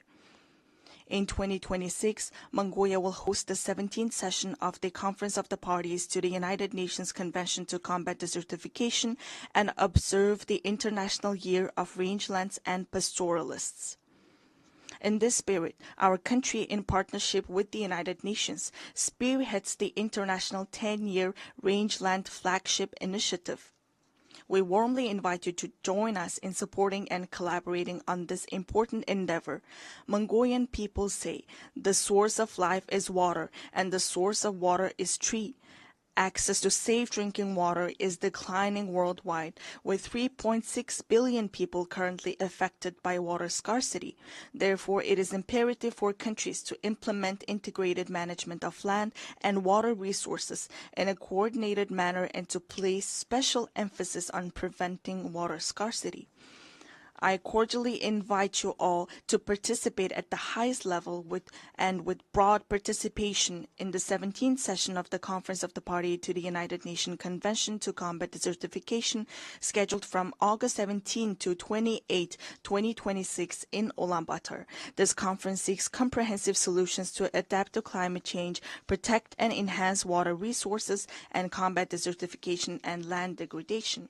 Distinguished delegates, from the moment of birth, we Mongols have grown up on horseback, carrying our glory across the world on noble steeds and contributing to the writing of humanity's proud and enduring history. We Mongols are a nation steeped in a unique cultural heritage. We honor our noble horse in our state emblem, craft our state flag with the mane and tail hair of our swift steeds, and the souls of people around the world are spellbound by the haunting melody of horse fiddle known as the Morning Hor. Since ancient times, horses have been integral to human livelihoods, culture, and civilization. With the goal of preserving and safeguarding cultural heritage and traditions associated with horses and highlighting their enduring role in humankind's livelihoods, Mongolia proposed a resolution to designate July 11th as World Horse Day. This resolution was adopted during the plenary meeting of the 79th session of the United Nations General Assembly on June 3, 2025. On this occasion, I would like to extend my deepest gratitude on behalf of the horse-loving people of Mongolia to all UN member states for their support in adopting this resolution to designate and observe World Horse Day on the day of Mongolia's National Nadam Festival, which is also inscribed on UNESCO's representative list of the intangible cultural heritage of humanity. Distinguished delegates, this year, countries around the world are assessing the progress made over the past 30 years since the adoption of the Copenhagen Declaration on Social Development and the Beijing Declaration and Platform for Action. Mongolia has undertaken a broad range of policies and activities to advance the social development goals outlined in these milestone documents, related legal frameworks, and the 2030 Agenda for Sustainable Development. These efforts have focused on poverty reduction, promoting social equality and inclusion, supporting families, children, and youth, and protecting the rights of the elderly and persons with disabilities. Among these efforts, the state policy on gender equality aims to ensure equal rights, opportunities, and treatment for both men and women while actively preventing and eliminating gender-based discrimination. Notably, Mongolia has greatly prioritized advancing gender equality and increasing women's participation in decision-making, with women now making up 25% of our parliament. We are pleased to underscore that, according to the Global Gender Gap Report 2025 by the World Economic Forum, Mongolia ranked 65th globally, improving by 20 places from the previous year and securing 5th place in the Asia-Pacific region. In recent years, Mongolia has regularly hosted international events dedicated to women and gender equality, including the International Conference on Strengthening the Role of Women in Peacekeeping in 2022, the Female Foreign Ministers Meeting in 2023, and the World Women's Forum in 2024 in cooperation with the United Nations. Last month, we successfully hosted the World Women Entrepreneurs Forum under the theme Inspire, Impact, Invest in Ulaanbaatar. I wish to extend my heartfelt gratitude to all countries that supported and participated in the forum. Mongolia will continue to serve as a strong bridge of partnership, cooperation, and solidarity in advancing women's leadership and participation at all levels of social and political life. Distinguished delegates, the ancient Greek philosopher Heraclitus once said, "The only constant in life is change." Supported by its member states, successive UN leadership have consistently pursued reforms to refine the organization's structure and operations across all aspects. In this context, Mongolia welcomes and supports the UN 80 initiative that the United Nations Secretary-General Antonio Guterres presented. We are confident that ensuring gender equality in senior leadership positions within the United Nations will undoubtedly have a positive impact on fostering more transparent, balanced, and inclusive decision-making processes. Therefore, we support initiatives to nominate women candidates for the UN Secretary-General and the Rotation for Equality initiative, which calls for gender rotation in the UN General Assembly President's position. Furthermore, Mongolia upholds and implements the principles of the UN Charter and universally recognized norms of international law, actively contributing to strengthening the UN-centered multilateral system. Mongolia reaffirms its commitment to the UN reform, particularly of the Security Council, to ensure it reflects current realities and embodies equitable and fair representation, inclusivity, transparency, effectiveness, democracy, and accountability. In an era defined by escalating conflicts, rising walls of distrust, and deepening divisions, it is more vital than ever to foster international relations grounded not merely in multipolarity, but on multi-pillar principles that honor each nation's history, culture, civilization, national interests, and unique development paths.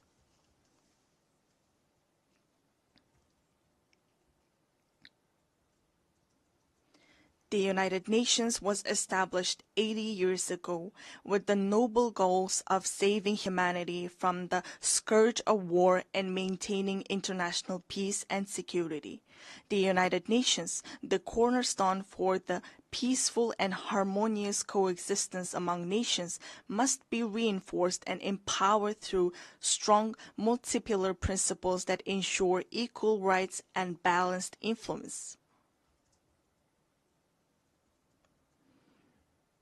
Therefore, let us reflect solemnly on whether the mission entrusted to the United Nations 8 decades ago has been fully realized, and let all member states join hands in a shared commitment to revitalize the organization into a powerful institution strong enough to usher in Pax Globalica, a lasting world peace, by embodying the ideals of the Pax Mongolica, which laid the foundation for peaceful coexistence among nations and human progress 8 centuries ago.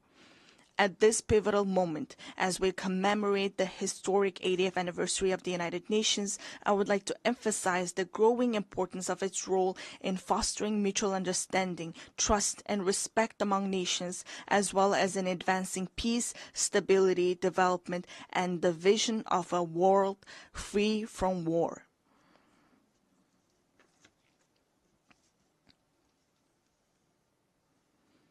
Mongolia has consistently pursued a peace-loving and multipolar foreign policy, made tangible contributions to international peace and sustainable development, and remains committed to fulfilling this responsibility with honor. I extend my heartfelt congratulations to you all on the momentous occasion of the 80th anniversary of the United Nations. May the eternal blue sky bless us with peace throughout the world. Thank you for your attention.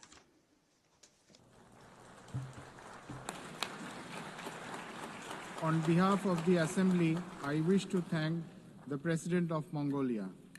The Assembly will hear an address by His Excellency Sardar Bardi Muhammadov, President of Turkmenistan. I request protocol to escort His Excellency and invite him to address the Assembly.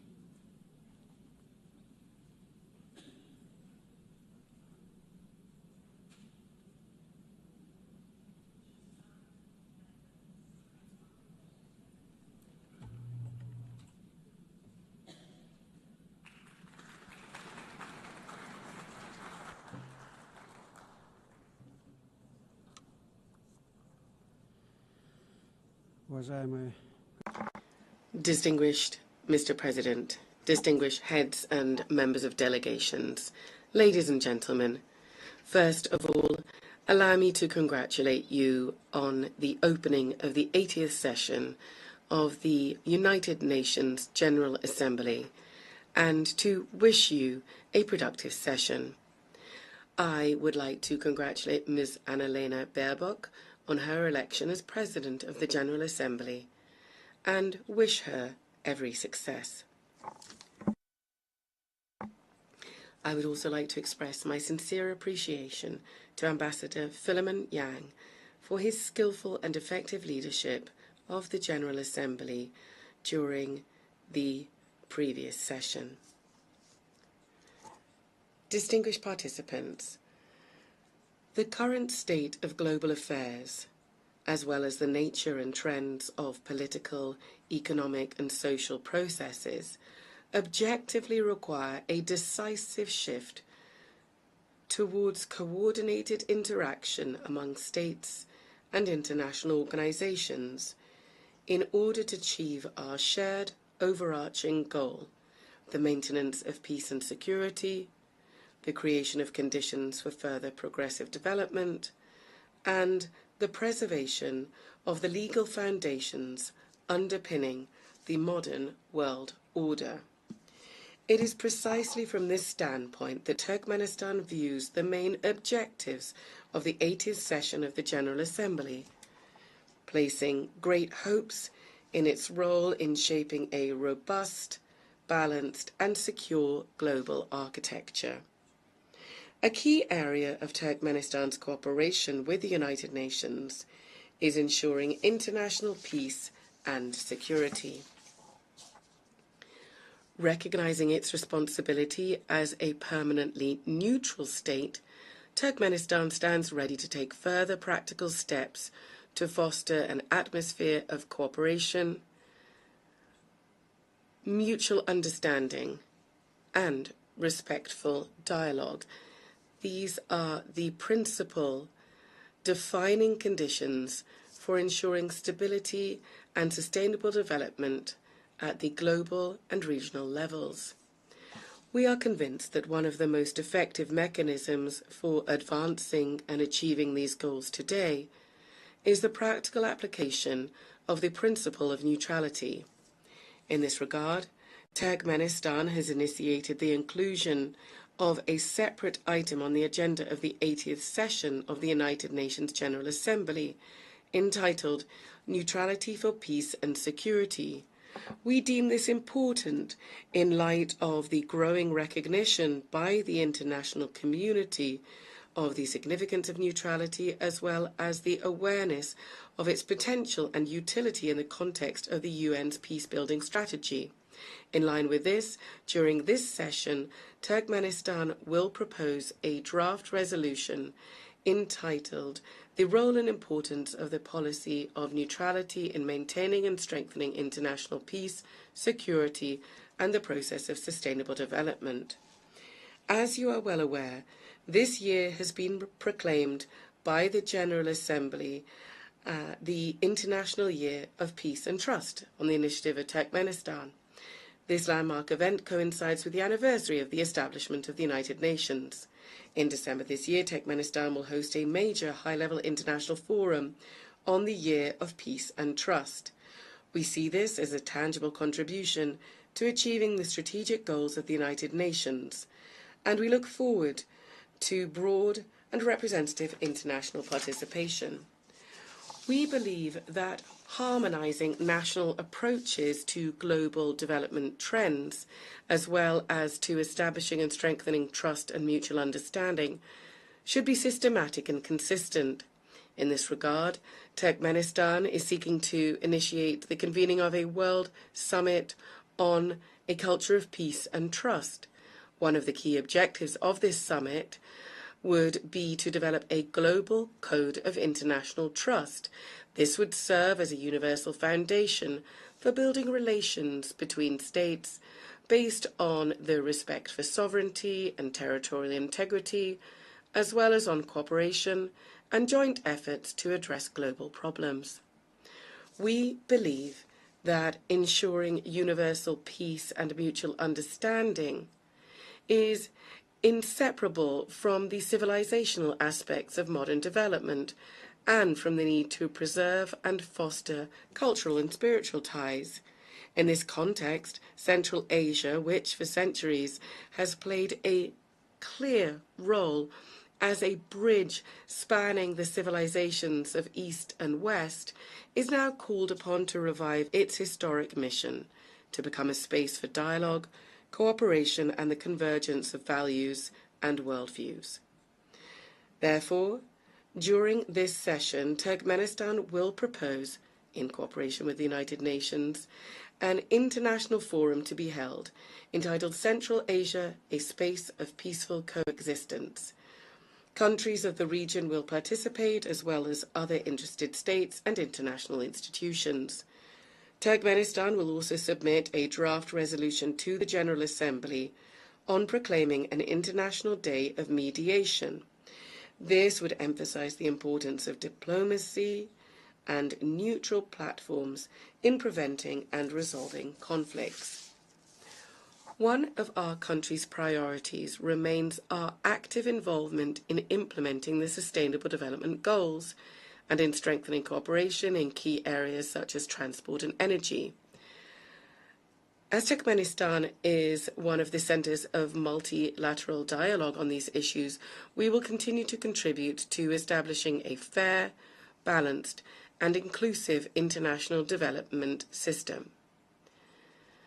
During this session, Turkmenistan will initiate the proclamation of a United Nations Decade for Sustainable Transport for the period 2026-2035 and will submit the relevant draft resolution. We are convinced that this will help to consolidate the efforts of the international community in developing transport corridors, enhancing their sustainability and ensuring accessibility for all countries. Our country will also submit a draft resolution to the General Assembly entitled The Key Role of Reliable and Stable Energy Connectivity in Ensuring Sustainable Development. At present, one of the priority issues on the development agenda is the digital transformation. We are convinced that this transformation must be balanced. It must reflect the realities and legitimate interests of all states, including the developing world, and also must be free from politicization and bias. In this regard, Turkmenistan intends to put forward an initiative to establish a world platform on digital integration. This is to be based on the principles of equality, trust, and on preventing the use of information and communication technologies to harm peace, security, and sustainable development. During the 80th session, Turkmenistan will continue its work on environmental and climate issues. It will strive for them to be taken into consideration systematically, as they are basic components of ensuring security, and we will advocate for the establishment of multilateral mechanisms to monitor and respond to climate, environmental, and man-made disasters. Turkmenistan will seek to bring about a regional center to combat desertification for Central Asian countries. It is our belief that the establishment of such a center would contribute to building regional capacity, to strengthening cooperation in the field of environmental protection, and would also make a significant contribution to achieving the Sustainable Development Goals, particularly in combating climate change and protecting land-based ecosystems. Our country will promote the Caspian Environmental Initiative, proposed at the 78th session of the United Nations General Assembly, which is intended to become an international platform to preserve the Caspian Sea ecosystem. An important step in this direction is the Caspian Environmental Forum, which we propose holding in 2026. We are convinced that now it is especially important to strengthen the role of the UN in fostering broad humanitarian cooperation, in promoting rapprochement and mutual understanding among peoples, and in overcoming value and spiritual barriers, as well as engaging effective channels of cultural diplomacy. To develop intercultural dialogue and to lend practical support to General Assembly resolutions on multilingualism in international relations, we are proposing proclaiming an International Day of Multilingual Diplomacy as well. Distinguished heads and members of delegations, all of Turkmenistan's international initiatives and actions are always measured against and aligned with the UN Charter and its founding documents, as well as with its long-term goals. It is no coincidence that we always emphasize that cooperation with the UN is a strategic priority for Turkmenistan. We say this with a conviction that the UN is the only international organization endowed with universal legitimacy. In this regard, it must remain the guarantor of peace and development, and be the backbone of global security and stability. Turkmenistan will continue to advocate consistently for strengthening the central role of the UN in international affairs. We consider strengthening the primacy of international law and in improving the international legal framework and increasing the effectiveness of the implementation of UN conventions, treaties, agreements, and other multilateral documents as key factors in this regard. In this context, Turkmenistan is initiating the proclamation of the Year of International Law in 2028. This will become an important step in strengthening the international legal foundations of peace and cooperation. Ladies and gentlemen, this session holds special significance for Turkmenistan. 30 years ago, within these very walls, the United Nations General Assembly unanimously adopted the resolution on the permanent neutrality of Turkmenistan. For our country, this was a momentous, historic event. In essence, it determined the entire subsequent course of Turkmenistan's foreign and international policy. International recognition of our neutrality also contributed to boosting the country's domestic development by providing favourable external conditions for this. I would like to take this opportunity on behalf of the people of Turkmenistan to express my gratitude to the United Nations member states and the entire international community for the decision adopted in December 1995 to recognise the permanent neutrality of Turkmenistan, a decision reaffirmed by 2 subsequent UN General Assembly resolutions. Turkmenistan will always remember the trust placed in it and will steadfastly and unswervingly uphold its international commitments. Once again, I would like to congratulate all delegations on the opening of the 80th anniversary session of the United Nations General Assembly and wish you every success in strengthening our cooperation and mutual understanding. Thank you very much indeed.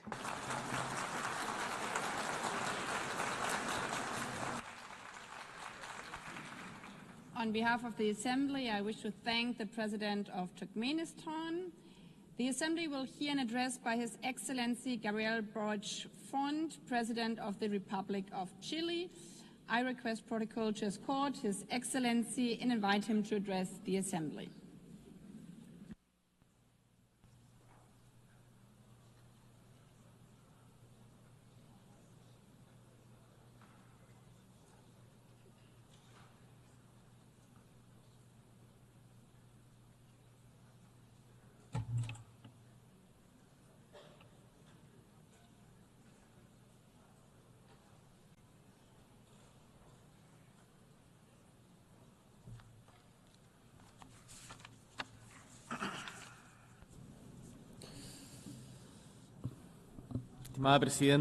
Distinguished President, members of the United Nations General Assembly, guests, peoples of the world, residents of New York, 80 years have elapsed since the creation of the United Nations. 80 years have also elapsed since Gabriela Mistral, a Chilean woman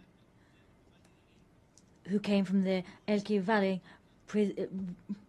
won the Nobel Literature Prize. Her voice as a poet, a teacher, as a diplomat continues to ring out in our homeland and across the world.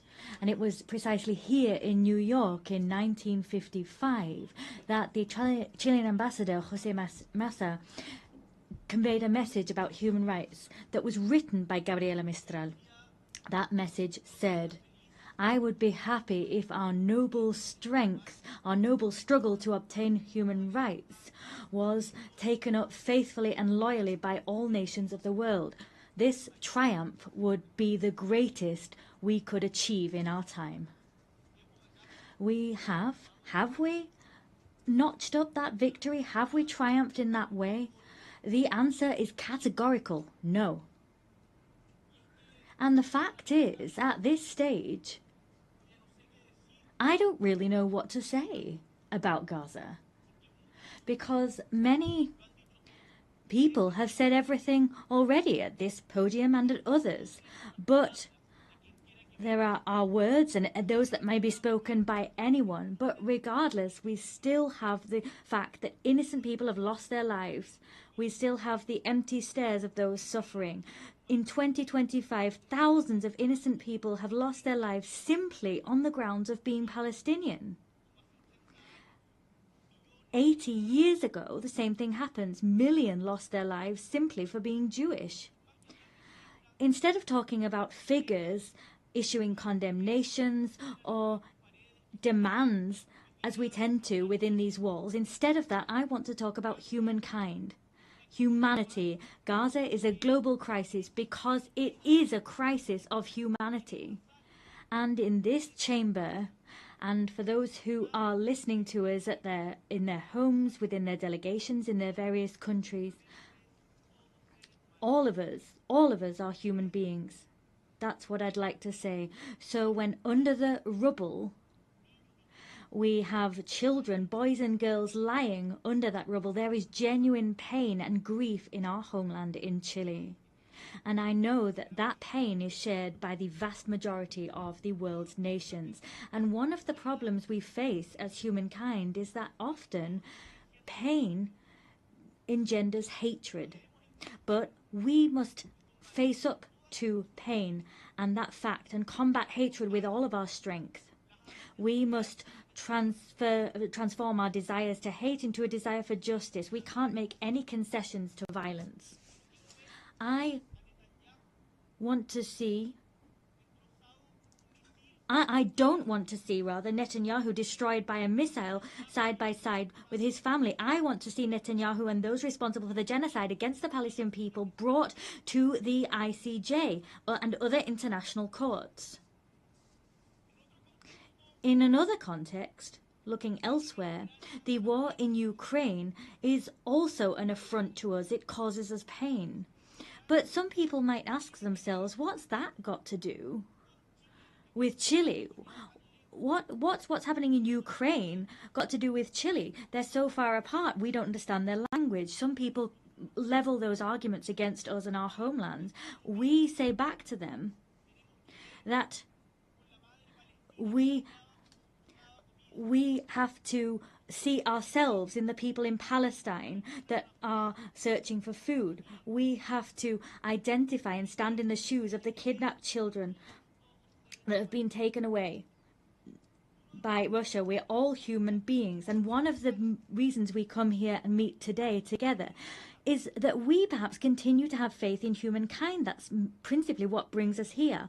Our hearts cannot cease to be moved by pain, and we cannot cease to be moved by the needs of others like ourselves. It's for that reason that we have set down rules which are steps forward for civilizations, and they come from the lessons we've learned from the major challenges we've affronted as humankind. And these rules, we should say this loud and clear from this rostrum and take action here. These principles, these values are not being respected. Let's say that loud and clear. It's not okay to invite people to negotiate, to invite a neutral country to negotiate and then assassinate someone that's helping negotiations. That's what happens with Qatar. We can't bomb the nuclear facilities of another country. We can't invade countries like Iraq, saying that there are weapons of mass destruction that don't exist. That's not okay. It's not okay to invade a sovereign country like Ukraine and then impose negotiations on those people, and we all seem to resign ourselves to the fact that that's going on, as was recalled by the French writer Albert Camus when he talked about the experience of the Second World War. If we don't believe in anything, if nothing makes sense, and we can't invoke any values, well, in that case, everything is allowed. There's no good, no evil, and nothing is important. So, if we were to accept that reasoning, we'd have to admit that reason stands on the side of the successful party and no one else, and the rule which we use to assess humankind, the yardstick, would simply be effectiveness. So, in other words, the law of might is right. I want to say to you that ultimately this way of reasoning is the justification of killing. In a world where that occurs, the life of a woman, a man, or their children will always depend on fate or some whims of good or evil, arbitrary decisions. In a world like that, all of those that live without condemning hatred with all of their might are as guilty of homicide as the person dropping a bomb or pulling a trigger. Particularly if you have the voice and the power to say enough, as we do, as all the leaders that we are in this room, we have, with that in mind, greater responsibility. We refuse to rule in favor of those who have might or money, and we say that we're labeled as utopian, nursing pipe dreams. But what is history if not a continued utopian voyage? There will be people who simply want to do things that produce short-term results. But in general terms, shortcuts lead us to the edge of precipices, to the abyss. And the fact is, we don't need to be successful in the way we understand success today in the Western world to continue fighting for a fairer world, because we know that what we have together has allowed us to change the world, to make it more just, have more loyalty, more solidarity, more inclusion. We've done that. So, distinguished delegates, when we are invited to submit, to bow down, when it is said that intelligence is somehow irrelevant, when people want to show us that you can lie to get an advantage, to get ahead, we want to say no. We're not giving way to cunning trickery, violence or passivity. Let us say no to all of that.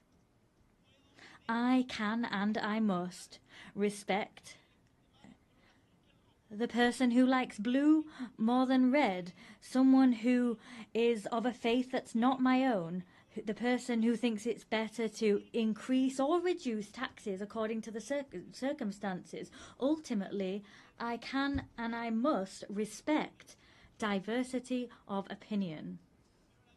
But at the same time as I respect different opinions, the opinions of those who think different to me, I face the outrage, the fact that people lie.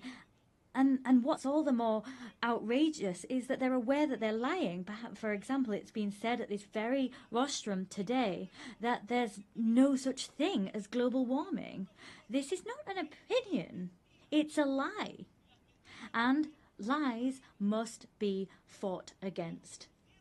Of course, we can discuss the best way of tackling global warming, or we can talk about who are more responsible than others, but we can't deny global warming. We can argue, we can discuss how the Nazis managed to govern such vast swathes of Europe, but we can't deny the Holocaust. We can study the secondary effects of a vaccine, but we cannot state with no evidence whatsoever that vaccines cause autism. The world needs a true, genuine dialogue between those of us who think differently, between people who have different visions of the world, It's for that reason that we created the United Nations, for that precise reason, to have dialogue and to decide that brutality is not acceptable, to decide that human rights must be protected regardless of ideologies or who's the victim or who's the torturer. That international law is the guarantee that reason will prevail over might always.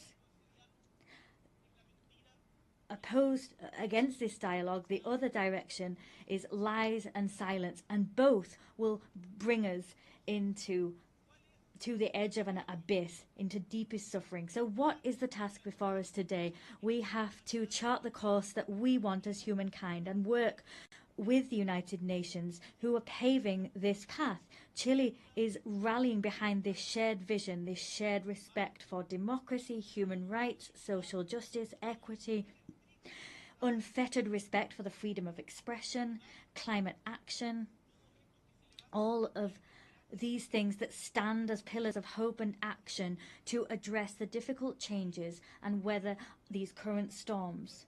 Today we need to say loud and clear that we defend a commitment to democracy always in an nuanced fashion with no excuses whatsoever. For that reason, this week, together with Brazil, Spain and Uruguay and Colombia, we convened the second meeting for the defense of democracy. That was a collected effort that began here in the United Nations a year ago. We want to build bridges so that we can identify the shortcomings of democracy. We want to look at ways of remedying these shortcomings and of improving quality of life of our peoples. We will not settle with simply pointing out what we don't like about the world. We will not settle for saying that doesn't represent us. We want to propose ideas that we want to see and champion them. With all of that in mind, I'd like to briefly dwell on one particular issue. I come from Chile, that is a tricontinental country. Tricontinental. It has inextricable ties to the ocean. We have more than 6,700 kilometers of coastline. We are a country that looks at the ocean, and as such we are proud of having been the first country in America and the second in the world to have ratified the BBNJ agreement to extend governed ocean area beyond areas of national jurisdiction. In recent weeks, we saw the 60th ratification necessary for it to enter into force. As such, the first COP of that agreement will be held next year. We do hope it will be held early next year. Here, I wish to reiterate the fact that we are ready and willing to have its secretariat established in our Pearl of the Pacific in the city of Valparaiso, because we believe that this agreement is an opportunity to make ocean governance closer to the global south. Chile is always also a country that looks towards and has an Antarctic vocation. Our leadership in scientific research is clear. We provide logistical support for research, and we have campaigns for the protection of this area. When you've gone to Antarctic, you will have done so through Chile. In 2 weeks, we'll have another meeting of the Commission for the Preservation of Marine Antarctic Resources. So I call upon states parties now to approve the proposal of the marine protected area for Dominion 1. That was the proposal established by Chile and Argentina. We cannot simply exploit resources if we don't adopt appropriate preservation measures, because ultimately we'll see the destruction of marine life, which we also depend on. Let us not forget that we are part of one single ecosystem. Maintaining biodiversity and sustaining life on Earth is something we must urgently grapple with, and we need to do so with a sense of responsibility towards our ancestors, towards those we share the planet with today, and with a sense of responsibility to future generations. Distinguished delegates, as we have a situation of climate crisis, protracted conflicts and humanitarian crisis, against that backdrop, the selection and appointment process for the next Secretary General of the United Nations takes on particular significance. I come to this assembly convinced of the fact that always even in the most difficult circumstances, there is room to take clear-sighted action as a collective body, action which is transformative and imbued with humanity. Human tragedy is never a foregone conclusion. We will not give up on the hope that there will be good in the world and that the United Nations we need can be built, because that conclusion depends on what we do. I want to say to you that regional balance must be respected in the Secretary General appointment process. It's time for Latin America and the Caribbean to have their moment. We are a war-free region with a rich diplomatic tradition. We forge consensus. We are unwaveringly committed to the UN Charter and have been since its very inception. Tackling the historic gender imbalance within the United Nations is important. We've never had a woman Secretary General, and that is something we must remedy. 80 years of history without a woman having been appointed Secretary General. The UN must reflect the progress made by the world and recognise that a woman at the helm is not just a symbol of equity, but also represents and reflects the fact that women are half of the population, and appointing a woman as Secretary General will send out the clear signal that women can occupy all parts of the world and nothing's closed off to them. Chile wants to actively contribute to that collective effort, and for that reason it is for me a great honour to announce from this rostrum that Chile will nominate our former President, Michelle Bachelet as candidate to the post of Secretary General of the United Nations. Que además nos está acompañando. She is here with us at this session. Michelle Bachelet is not only someone known to all of you on the global stage, she is a woman whose own trajectory is fully in line with the values that inspired this organization. She was head of state of Chile twice. Incidentally, she was also the first female head of state. She was also the Minister for Health and Defense. She was the Executive Director of UN Women and also High Commissioner for Human Rights at the United Nations. Michelle Bachelet has governed, has negotiated, has solved problems and has listened. Her trajectory, what she's done throughout her life, combines empathy with strength and resolve, experience with openness, and she combines all of these with a proven ability to make decisions and to take action. In times of mistrust and fragmentation, I firmly believe, and I know that this conviction is shared by my nation, that Michelle Bachelet is someone able to build bridges between the North and the South, between the East and the West, between urgent needs to find solutions and the urgent need to defend principles. With her leadership, the United Nations will be able to restore credibility, effectiveness and a sense of purpose in the face of current challenges.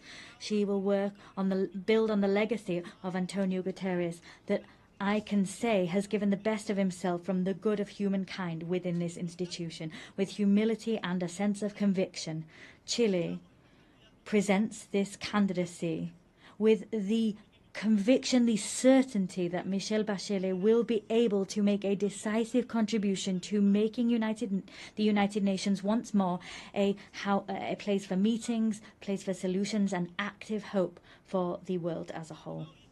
Distinguished delegates, 80 years. Let us look back at those decades and let us take stock of the strides forward seen in international governance. In spite of the challenges we're facing, we can also say that we have made progress. But we are eaten away at by the feeling that that progress is under threat. Who will draw the maps of the future? We want to believe that those cartographers will not be those waging assaults on multilateral institutions and eroding their credibility. We don't want them to be those who humiliate the weak. We want all peoples together to draw the maps of the future. Together we represent all of those people, and together we will trace out clear maps so that we have not only a possible and viable future, but one that is full of dignity for everyone and respects them. And to achieve that goal, this organization, let us remember the organization that was built on the ashes of the Second World War after the failure of the League of Nations, this organization is crucial. And renewing it, changing it, reforming it is an urgent need. So, as a renewed organization, but one with the same purpose, it will be an organization that everyone works together in. The words of Victor Jara, that great Chilean singer, great Chilean artist, he talked about this great love of earth which has helped us to live. He loved peace, to enjoy life, love and freedom for everybody. He talked about those things so that his children could exist, his city could exist, and his people could exist. Let us, distinguished colleagues, move together, free and equal, similar and different. Let us walk along this shared path of seeking truth, justice, happiness, and justice. I thank you.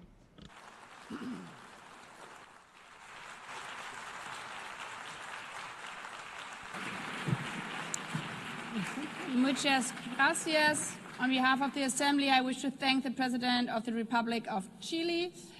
The Assembly will hear an address by His Excellency Emomali Rahmon, President of the Republic of Tajikistan. I request the protocol to escort His Excellency and invite him to address the Assembly.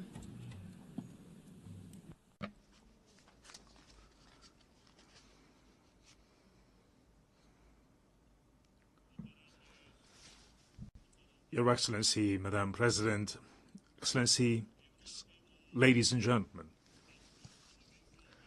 Today, as we commemorate the 80th anniversary of the adoption of the United Nations Charter, I extend to all member states my heartfelt congratulations and best wishes on this occasion. The contemporary world is undeniably experiencing a period of instability, turbulence, unpredictability, and escalating complexity.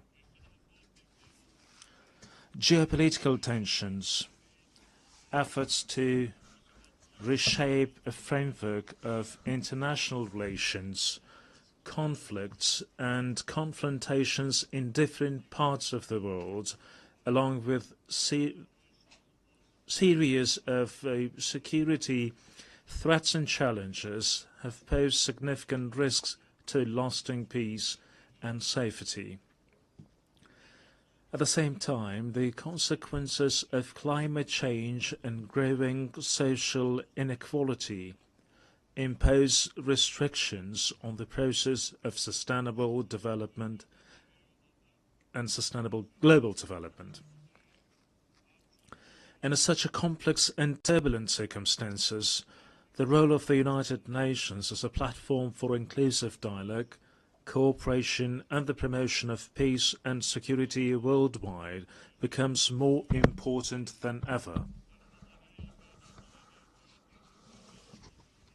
In this regard, our countries should make joint and consistent efforts in international practice to protect this principle, return to full compliance with international law. In this process, strengthening equal cooperation among small and large states is also considered to be an important and timely step. Madam President, Tajikistan's National Development Strategy 2030 is fully aligned with the Sustainable Development Goals, and we support a full and timely implementation of this item of global agenda. Unfortunately, developing countries, particularly those mountainous and landlocked, face multiple challenges and difficulties in achieving these goals. Particularly vulnerable countries feel the need to take serious measures to ensure sustainable development, financing, and improve access to financial resources. Despite significant attempts in this field, the amount of funding for sustainable development offered by the international community continues to be insufficient to address their current need. This situation necessitates timely response, the allocation of additional funds, and a review of approach to the international financial architecture and system. Tajikistan advocates for effective and fair reforms of international financial instruments. At present, we are observing varying degrees of economic progress among nations, and the influence of developed nations and international financial organizations could play a significant role in tackling this issue. Many developing and less developed countries remain vulnerable to the impacts of economic and financial crisis, poverty, infectious diseases, including COVID, natural disasters, and food insecurity. They need to implement effective financial support measures, including debt relief. In our view, now is the high time to seriously consider this important item. Ladies and gentlemen, today climate change-related issues in various countries around the world, including Tajikistan, pose serious obstacles to towards achieving the Sustainable Development Goals. Our country, with 93% of its land covered by mountains, is deeply concerned of an adverse effect of this situation. Changes in the hydrological cycle, a series of floods and droughts, and severe dust storms over the past decades have had a direct impact on Tajikistan's water and energy resources and food security.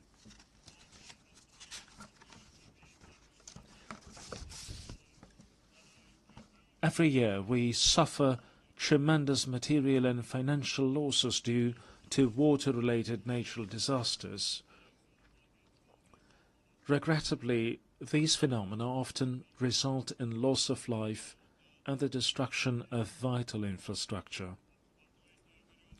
The impacts of climate change and rising temperatures have led to accelerated melting of glaciers and the deterioration of marine and ocean ecosystems.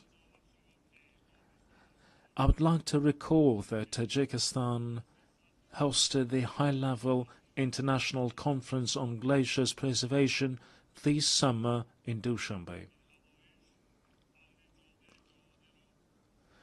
This meeting brought the international community together to intensely deliberate on issues related to the cryosphere.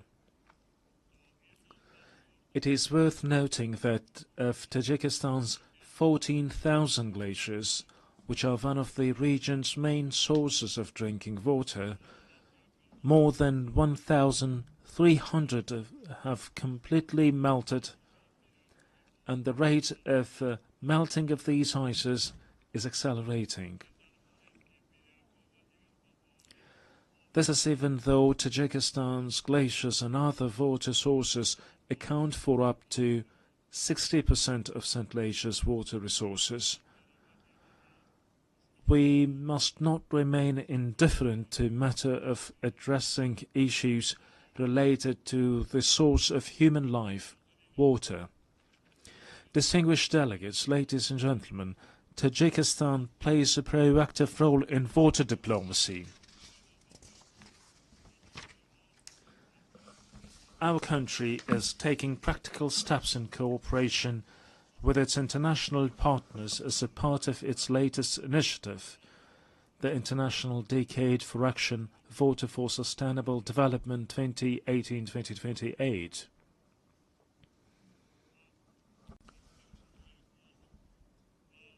I call on member states and stakeholders to actively participate in the next event within the Dushanbe water process, the high-level international conference which will be held in Tajikistan next year. This event will undoubtedly give a new impetus to our continued joint efforts within the framework of the Water Action Agenda. We are confident that it will also serve as a solid foundation for preparations for the 2028 United Nations Water Conference in Dushanbe. Madam President, strong institutions and legal literacy are the ground of a just and stable society. Today, the international community is witnessing disrespect for and violation of international law, which is the foundation of order, peace and stability throughout the world. We emphasize the need for strict adherence to international law and the resolution of all disputes and disagreements within the framework of the law. Being deeply aware of this reality, Tajikistan proposes that the United Nations General Assembly considers proclaiming an International Year of Legal Literacy. We call on all member states to join this initiative and strengthen the global culture of transparency and justice. Ladies and gentlemen, the rapid adoption of digital technologies and the effective use of artificial intelligence can noticeably contribute to the achievement of the Sustainable Development Goals.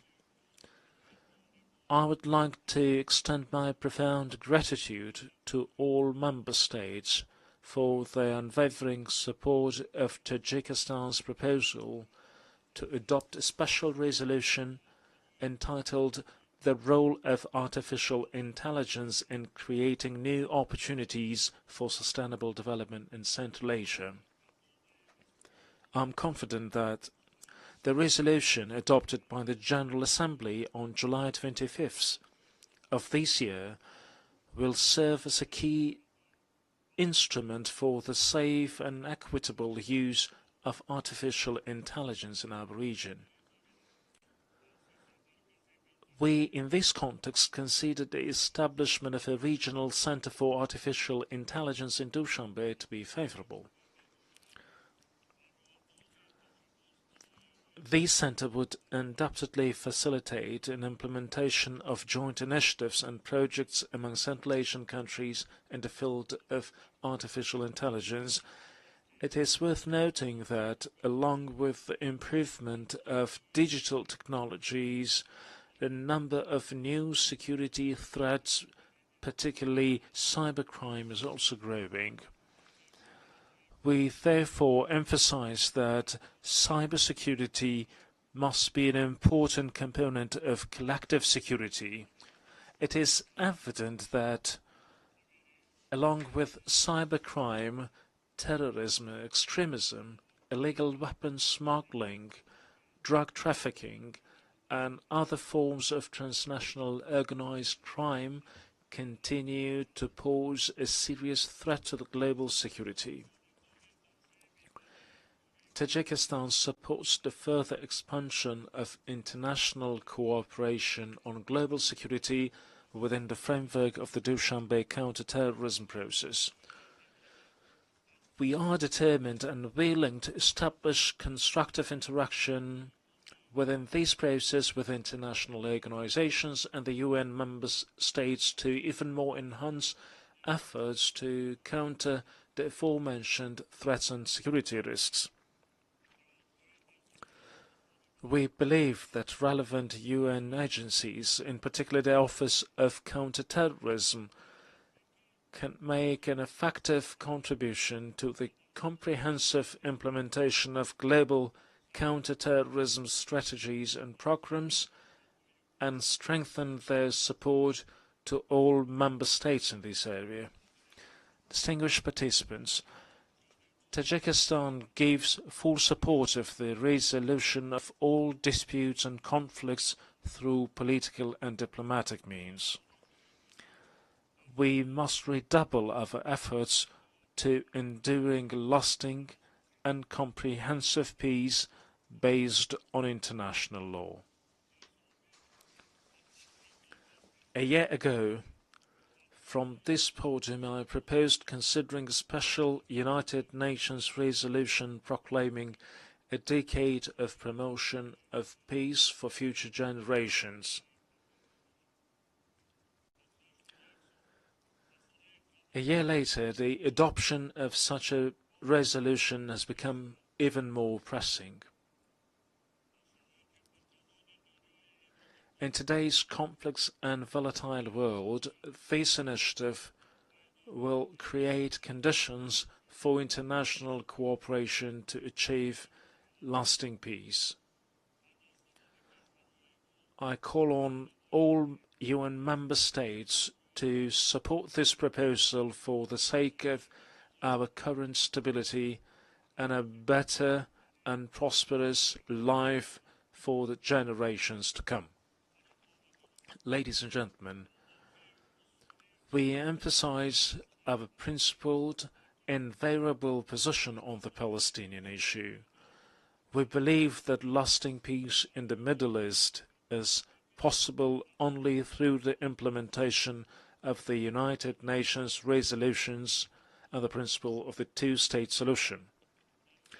In this regard, we recall the need to resolve this issue exclusively through negotiations and diplomatic means in accordance with the international law, particularly the Charter of the United Nations. We call for a lasting ceasefire in Gaza and access to humanitarian aid. Tajikistan also supports peace and stability, overall security and socio-economic development in neighboring Afghanistan.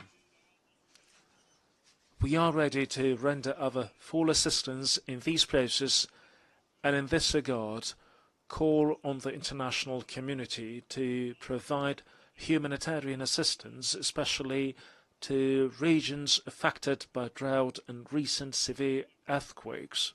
Distinguished participants, Tajikistan supports the comprehensive reform of the United Nations system within the framework of the UN80 initiative, UN 2.0 and the UN Secretary General's vision for a modernized United Nations. At the same time, we welcome the Pact for the Future as an important collective initiative to promote peace and sustainable development. These initiatives embody the shared aspirations and will of the international community to respond to modern threats and challenges and build a solid foundation for future generations. We reiterate the need to strengthen the key and coordinating role of the United Nations in ensuring inclusive peace and security. Only with trust, cooperation and unwavering determination we can build a just, peaceful and sustainable future for all humanity. Tajikistan stands ready to cooperate with partner countries and all United Nations member states in achieving these noble goals and addressing other pressing issues on the global agenda. I thank you for your attention.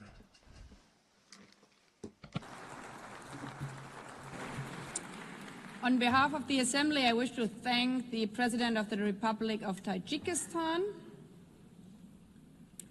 The Assembly will hear an address by His Excellency Joseph Aoun, President of the Lebanese Republic. I request protocol to escort His Excellency and invite him to address the Assembly.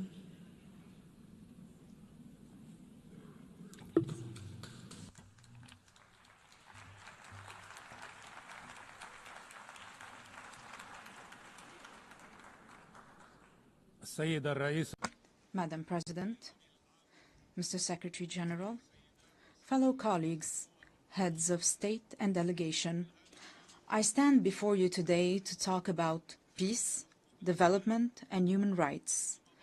At a time when some of my fellow citizens are facing death, parts of my country are under occupation, and while my homeland and my people live in uncertainty. This situation takes me back some 77 years ago to the drafting committee of the Universal Declaration of Human Rights in 1948. During one of the debates, the late, great Eleanor Roosevelt stepped in to support one member's opinion so that he is not left alone, as she said to those in attendance. The dissenting member respectfully responded, "Honorable lady, my concern is not to side with the majority or the minority, but to align with the truth." The author of these words was no other than Charles Malik, the Lebanese philosopher who worked alongside other great minds of the time to give humanity this eternal declaration. He was also granted the honor of presiding over this august assembly from 1958 to 1959 to represent my country, Lebanon. Madam President, Mr. Secretary General, colleagues, ladies and gentlemen, I recall this incident today, first, to express my profound sense of pride and my heightened sense of responsibility as I stand before you today for the first time in my capacity as President of Lebanon on the 80th anniversary of this great organization. Second, because our session focuses on examining the inherent relationship between three human virtues: peace, development, and human rights, and between these three virtues and my country, Lebanon. The Lebanese experience, alongside lessons from our region and the world, have shown that there can be no development without peace, for growth cannot take place within chaos, and prosperity cannot be achieved amid conflicts and wars. Peace is the only foundation for development. Experience has taught us that just as there is no development without peace, there can be no peace without justice, and no justice without human rights, particularly the right to live in dignity. Without dignity, peace becomes an illusion, and the only growth will be in poverty, underdevelopment, violence, and bloodshed. Since the establishment of this great organization, its charter stipulated the need to save succeeding generations from the scourge of war, to live together in peace with one another as good neighbors, and to employ international machinery for the promotion of the economic and social advancement of all peoples. These noble principles remained on paper for 80 years, as the blood of our people was spilled on the ground.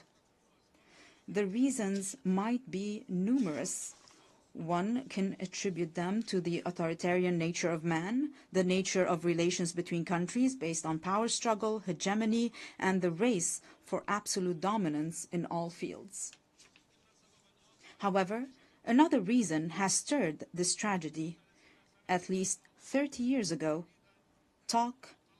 since talk began in this very chamber about a new world order. The reason is related to the issue of identity and plurality within any society or within societies and countries, especially in the era of globalization. On the one hand, people need one another. On the other hand, they fear for their identity. This led to an emerging issue that drove humanity back to the path of conflict. Let us acknowledge here that religion remains a primary factor in defining the identities of human groups.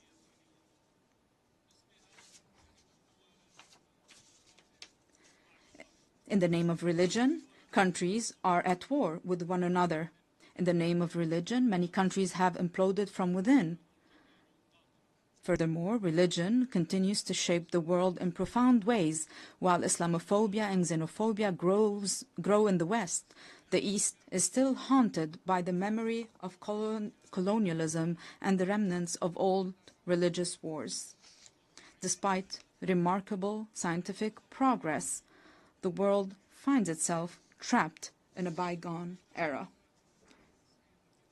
Madam President, Mr. Secretary General, colleagues, at the heart of this dilemma, Lebanon plays a unique role.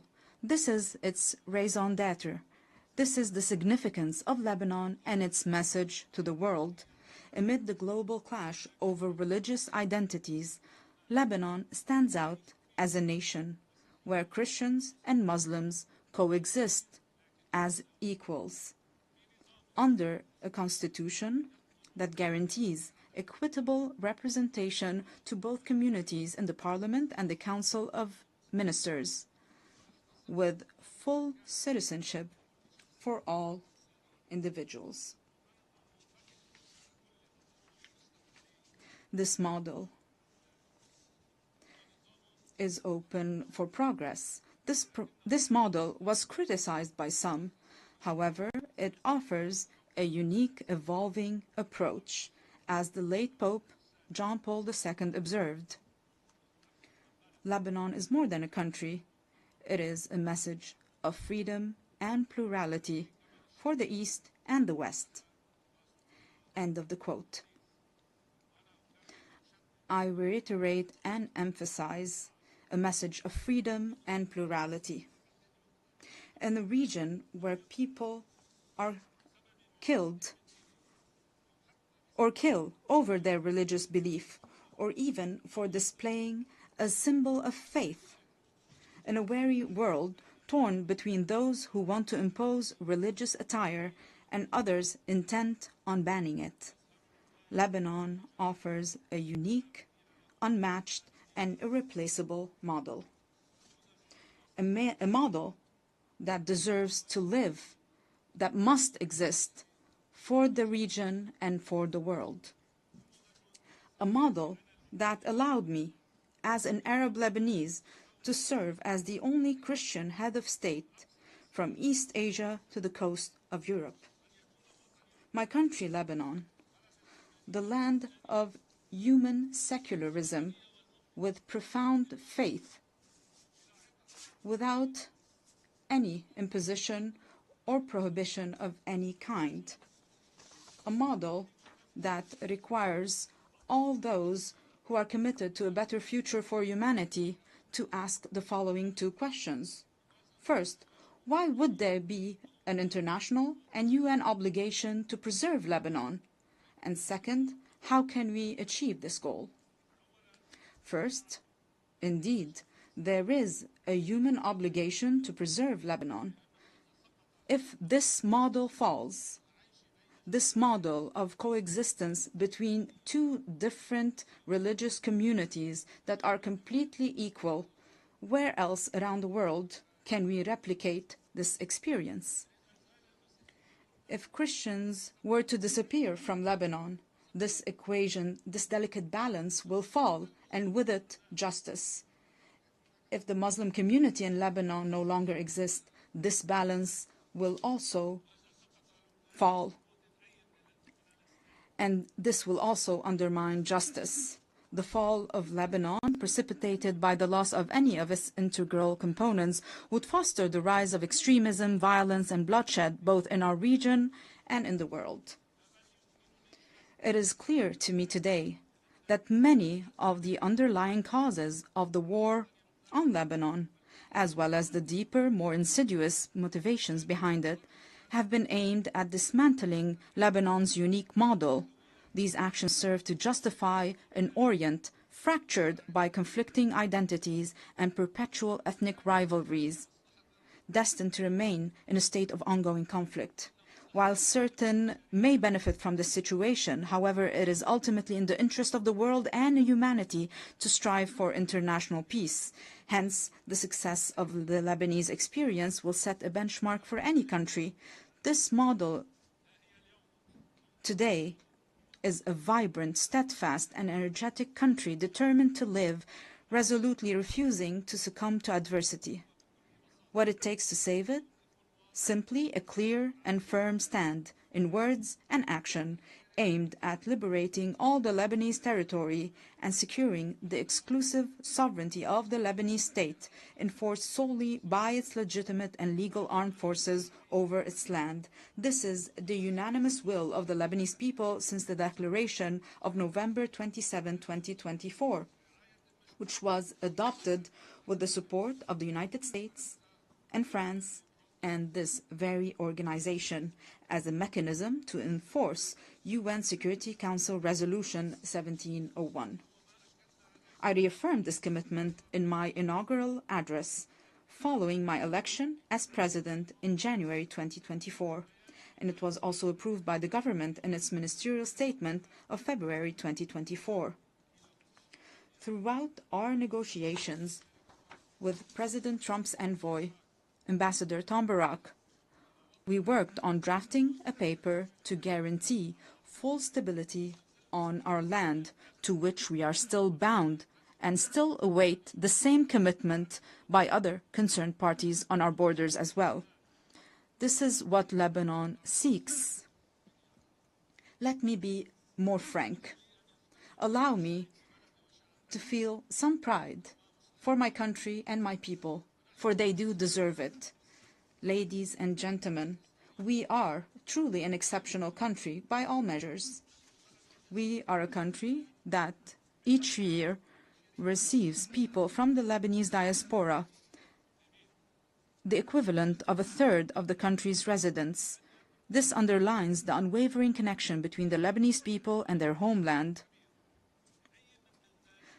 There is hardly a major project in our region that does not bear the signature of a Lebanese person, nor a cultural or artistic event that lacks a Lebanese imprint. In fact, it is almost certain that Lebanese contributions can be found in every significant endeavor. Among the member states of this distinguished organization, one could scarcely find a nation that does not have within its borders a member of the Lebanese diaspora who is engaged, productive, and creative. These individuals integrate harmoniously with their host societies. We, ladies and gentlemen, are a country capable of embracing modernization, and we have started already implementing a gradual program of financial and economic recovery. Together with an independent financial audit, a fair restructuring of the banking sector, and the modernization of the administration, we have also taken on the fight against corruption and organized crime to rebuild the trust of the Lebanese people in their state and the world's confidence in Lebanon. Simultaneously, we have launched legislative and institutional reforms consecrating the independence of the regulatory bodies of the state's productive sectors and enhanced the independence of the judiciary, aligned with international standards in the fight against money laundering and the financing of terrorism. Our government has also recently joined the United Nations Convention on Biological Diversity, in line with our history of commitment to the principles of international legitimacy. We are also set on advancing public freedom, combating hate speech, and empowering young men and women in the decision-making process. We can only be prosperous if our citizens, all our citizens, live in dignity. Ladies and gentlemen, our country is dedicated to investing in quality education, and we are expanding today this investment to encompass a knowledge economy. Lebanon is also an essential crossroad for global trade corridors.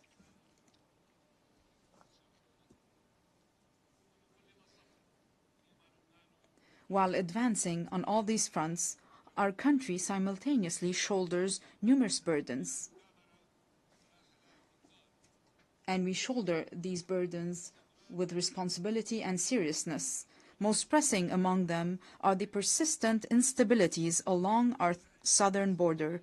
We call for the immediate cessation of Israeli aggression, the full withdrawal of its occupying forces from all Lebanese territory, and the release of our hostages that we shall not forget nor leave behind. And we insist on the complete implementation of UN Security Council Resolution 1701. This will be achieved with the help of the mandate given to UNIFIL, working in coordination with the Lebanese army over a transitional period to achieve peace and stability. In this context, allow me to extend my gratitude to the members of the Security Council who adopted the resolution to renew UNIFIL's mandate to help us achieve lasting peace and stability. However, the deep underlying causes of our crises extend beyond our immediate borders. This is why it is our moral, human, and political obligation to call for an immediate end to the devastation taking place in Gaza.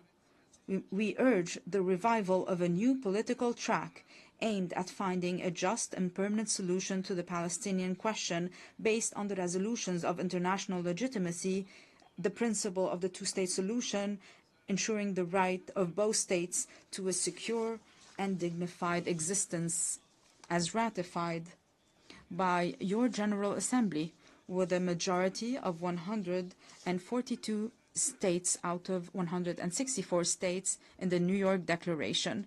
The second major burden Lebanon is carrying now is the unprecedented displacement situation taking place on its soil, which, measured by capita, stands as the largest in history. Lebanon looks to the United Nations and its specialized agencies, as well as to the Syrian authorities, to address this critical issue. Through direct negotiations and with the support of the Kingdom of Saudi Arabia, we aim to reach comprehensive understandings and agreements across different aspects of our bilateral relations, the goal being the dignified and safe return of the displaced Syrian citizens, as well as the restoration of the special relations between Lebanon and Syria in good neighborliness and close cooperation in various fields, overcoming the misunderstandings of the past. The third burden crippling us today is the reconstruction of Lebanon following the Israeli aggression on our soil, especially with respect to the infrastructure necessary for the return of the Lebanese Authority to the Lebanese border towns and to the rebuilding of homes and villages bulldozed and demolished by the aggression. For there will be no stability if it is not rebuilt and its beauty restored. Furthermore, there's the issue of providing the necessary means to our legal armed forces so that they may take on the task of defending and safekeeping our national integrity. We remain hopeful about the public initiatives to organize international conferences dedicated to that purpose. Ladies and gentlemen, Lebanon does not seek special privileges or favors. Indeed, it calls upon the international community to act with responsibility, fairness, and equality. thereby enabling Lebanon to reclaim its role as a land of freedom and plurality. This very spirit underpinned the Distinguished Assembly's resolution on August 16, 2019, to grant Lebanon's request to establish the Human Academy for Dialogue and Conversions within its borders, a resolution that was for a time overshadowed by the many crises Lebanon has faced in recent years. Today, Lebanon is intent on reviving this vital initiative. Our intention is both to reassure ourselves and to send a message to the world. Lebanon is returning to its rightful place, both within the international community and among the nations gathered at the United Nations, a true platform for human values and the advancement of humanity. In closing, I reiterate the opening theme of my message. While I stand here today advocating for peace, my countrymen are being killed. The conflict is still very fierce between Lebanon being a land of life and joy and a platform that spreads both values to the region and the world, and Lebanon being a place of sorrow and wars, spreading both woes to the region and the world. We in Lebanon have made our choice. We choose to be a land of life and joy, and we shall abide by it. I call upon you all, for the sake of peace in our region, for the good of humanity, stand with us. Do not abandon Lebanon. I thank you.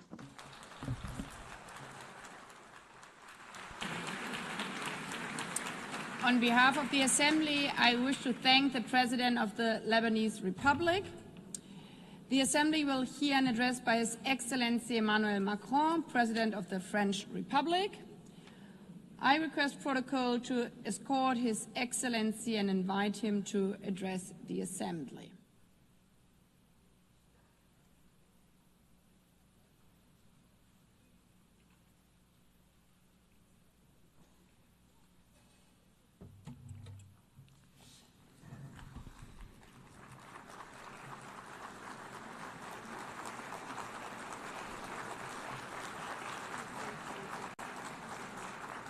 Madame la Présidente de l'Assemblée Générale, Monsieur le Secrétaire Général, Madame la Secrétaire Générale adjointe, Monsieur le Secrétaire Général adjoint, Mesdames et Messieurs les chefs d'État et de gouvernement, Mesdames, Messieurs les ministres, Mesdames, Messieurs les ambassadrices, ambassadeurs et délégués, je suis heureux de m'exprimer une nouvelle fois devant vous lors de cette 80e session de l'Assemblée Générale des Nations Unies. 8 décennies que nous avons voulu consacrer au service de la paix, du développement, des droits humains. 80 ans qui nous obligent à mesurer le chemin parcouru et à adapter notre pas à la marche du monde. Le 26 juin 1945, nous adoptions la Charte des Nations Unies après 2 guerres mondiales, alors que les combats faisaient encore rage en Asie, que la décolonisation était à peine entamée, que l'Union soviétique étendait son empire et que nous comptions les morts par millions et découvrions l'horreur de la Shoah.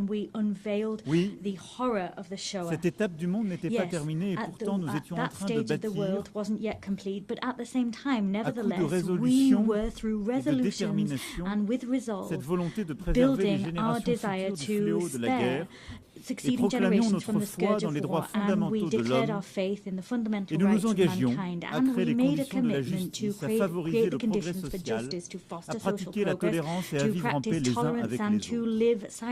Nous ne rêvions pas, et en convoquant ici notre passé, ce que nous étions il y a 80 ans, j'ai envie de vous dire ce soir, nous avons le droit de rêver. Parce que notre monde d'aujourd'hui mérite la même détermination à agir ensemble. Nous étions 51 à San Francisco et ce sont désormais 193 États membres qui siègent à cette Assemblée. Les textes qui font notre organisation posent clairement les principes de l'action collective, ils expriment des valeurs communes, ils définissent des procédures robustes. Et je sais pourtant combien les frustrations sont là, que nourrit la représentation inégale des États, en particulier au Conseil de sécurité. Et c'est pourquoi je soutiens avec force son élargissement, sa réforme, en particulier son élargissement pour le continent africain.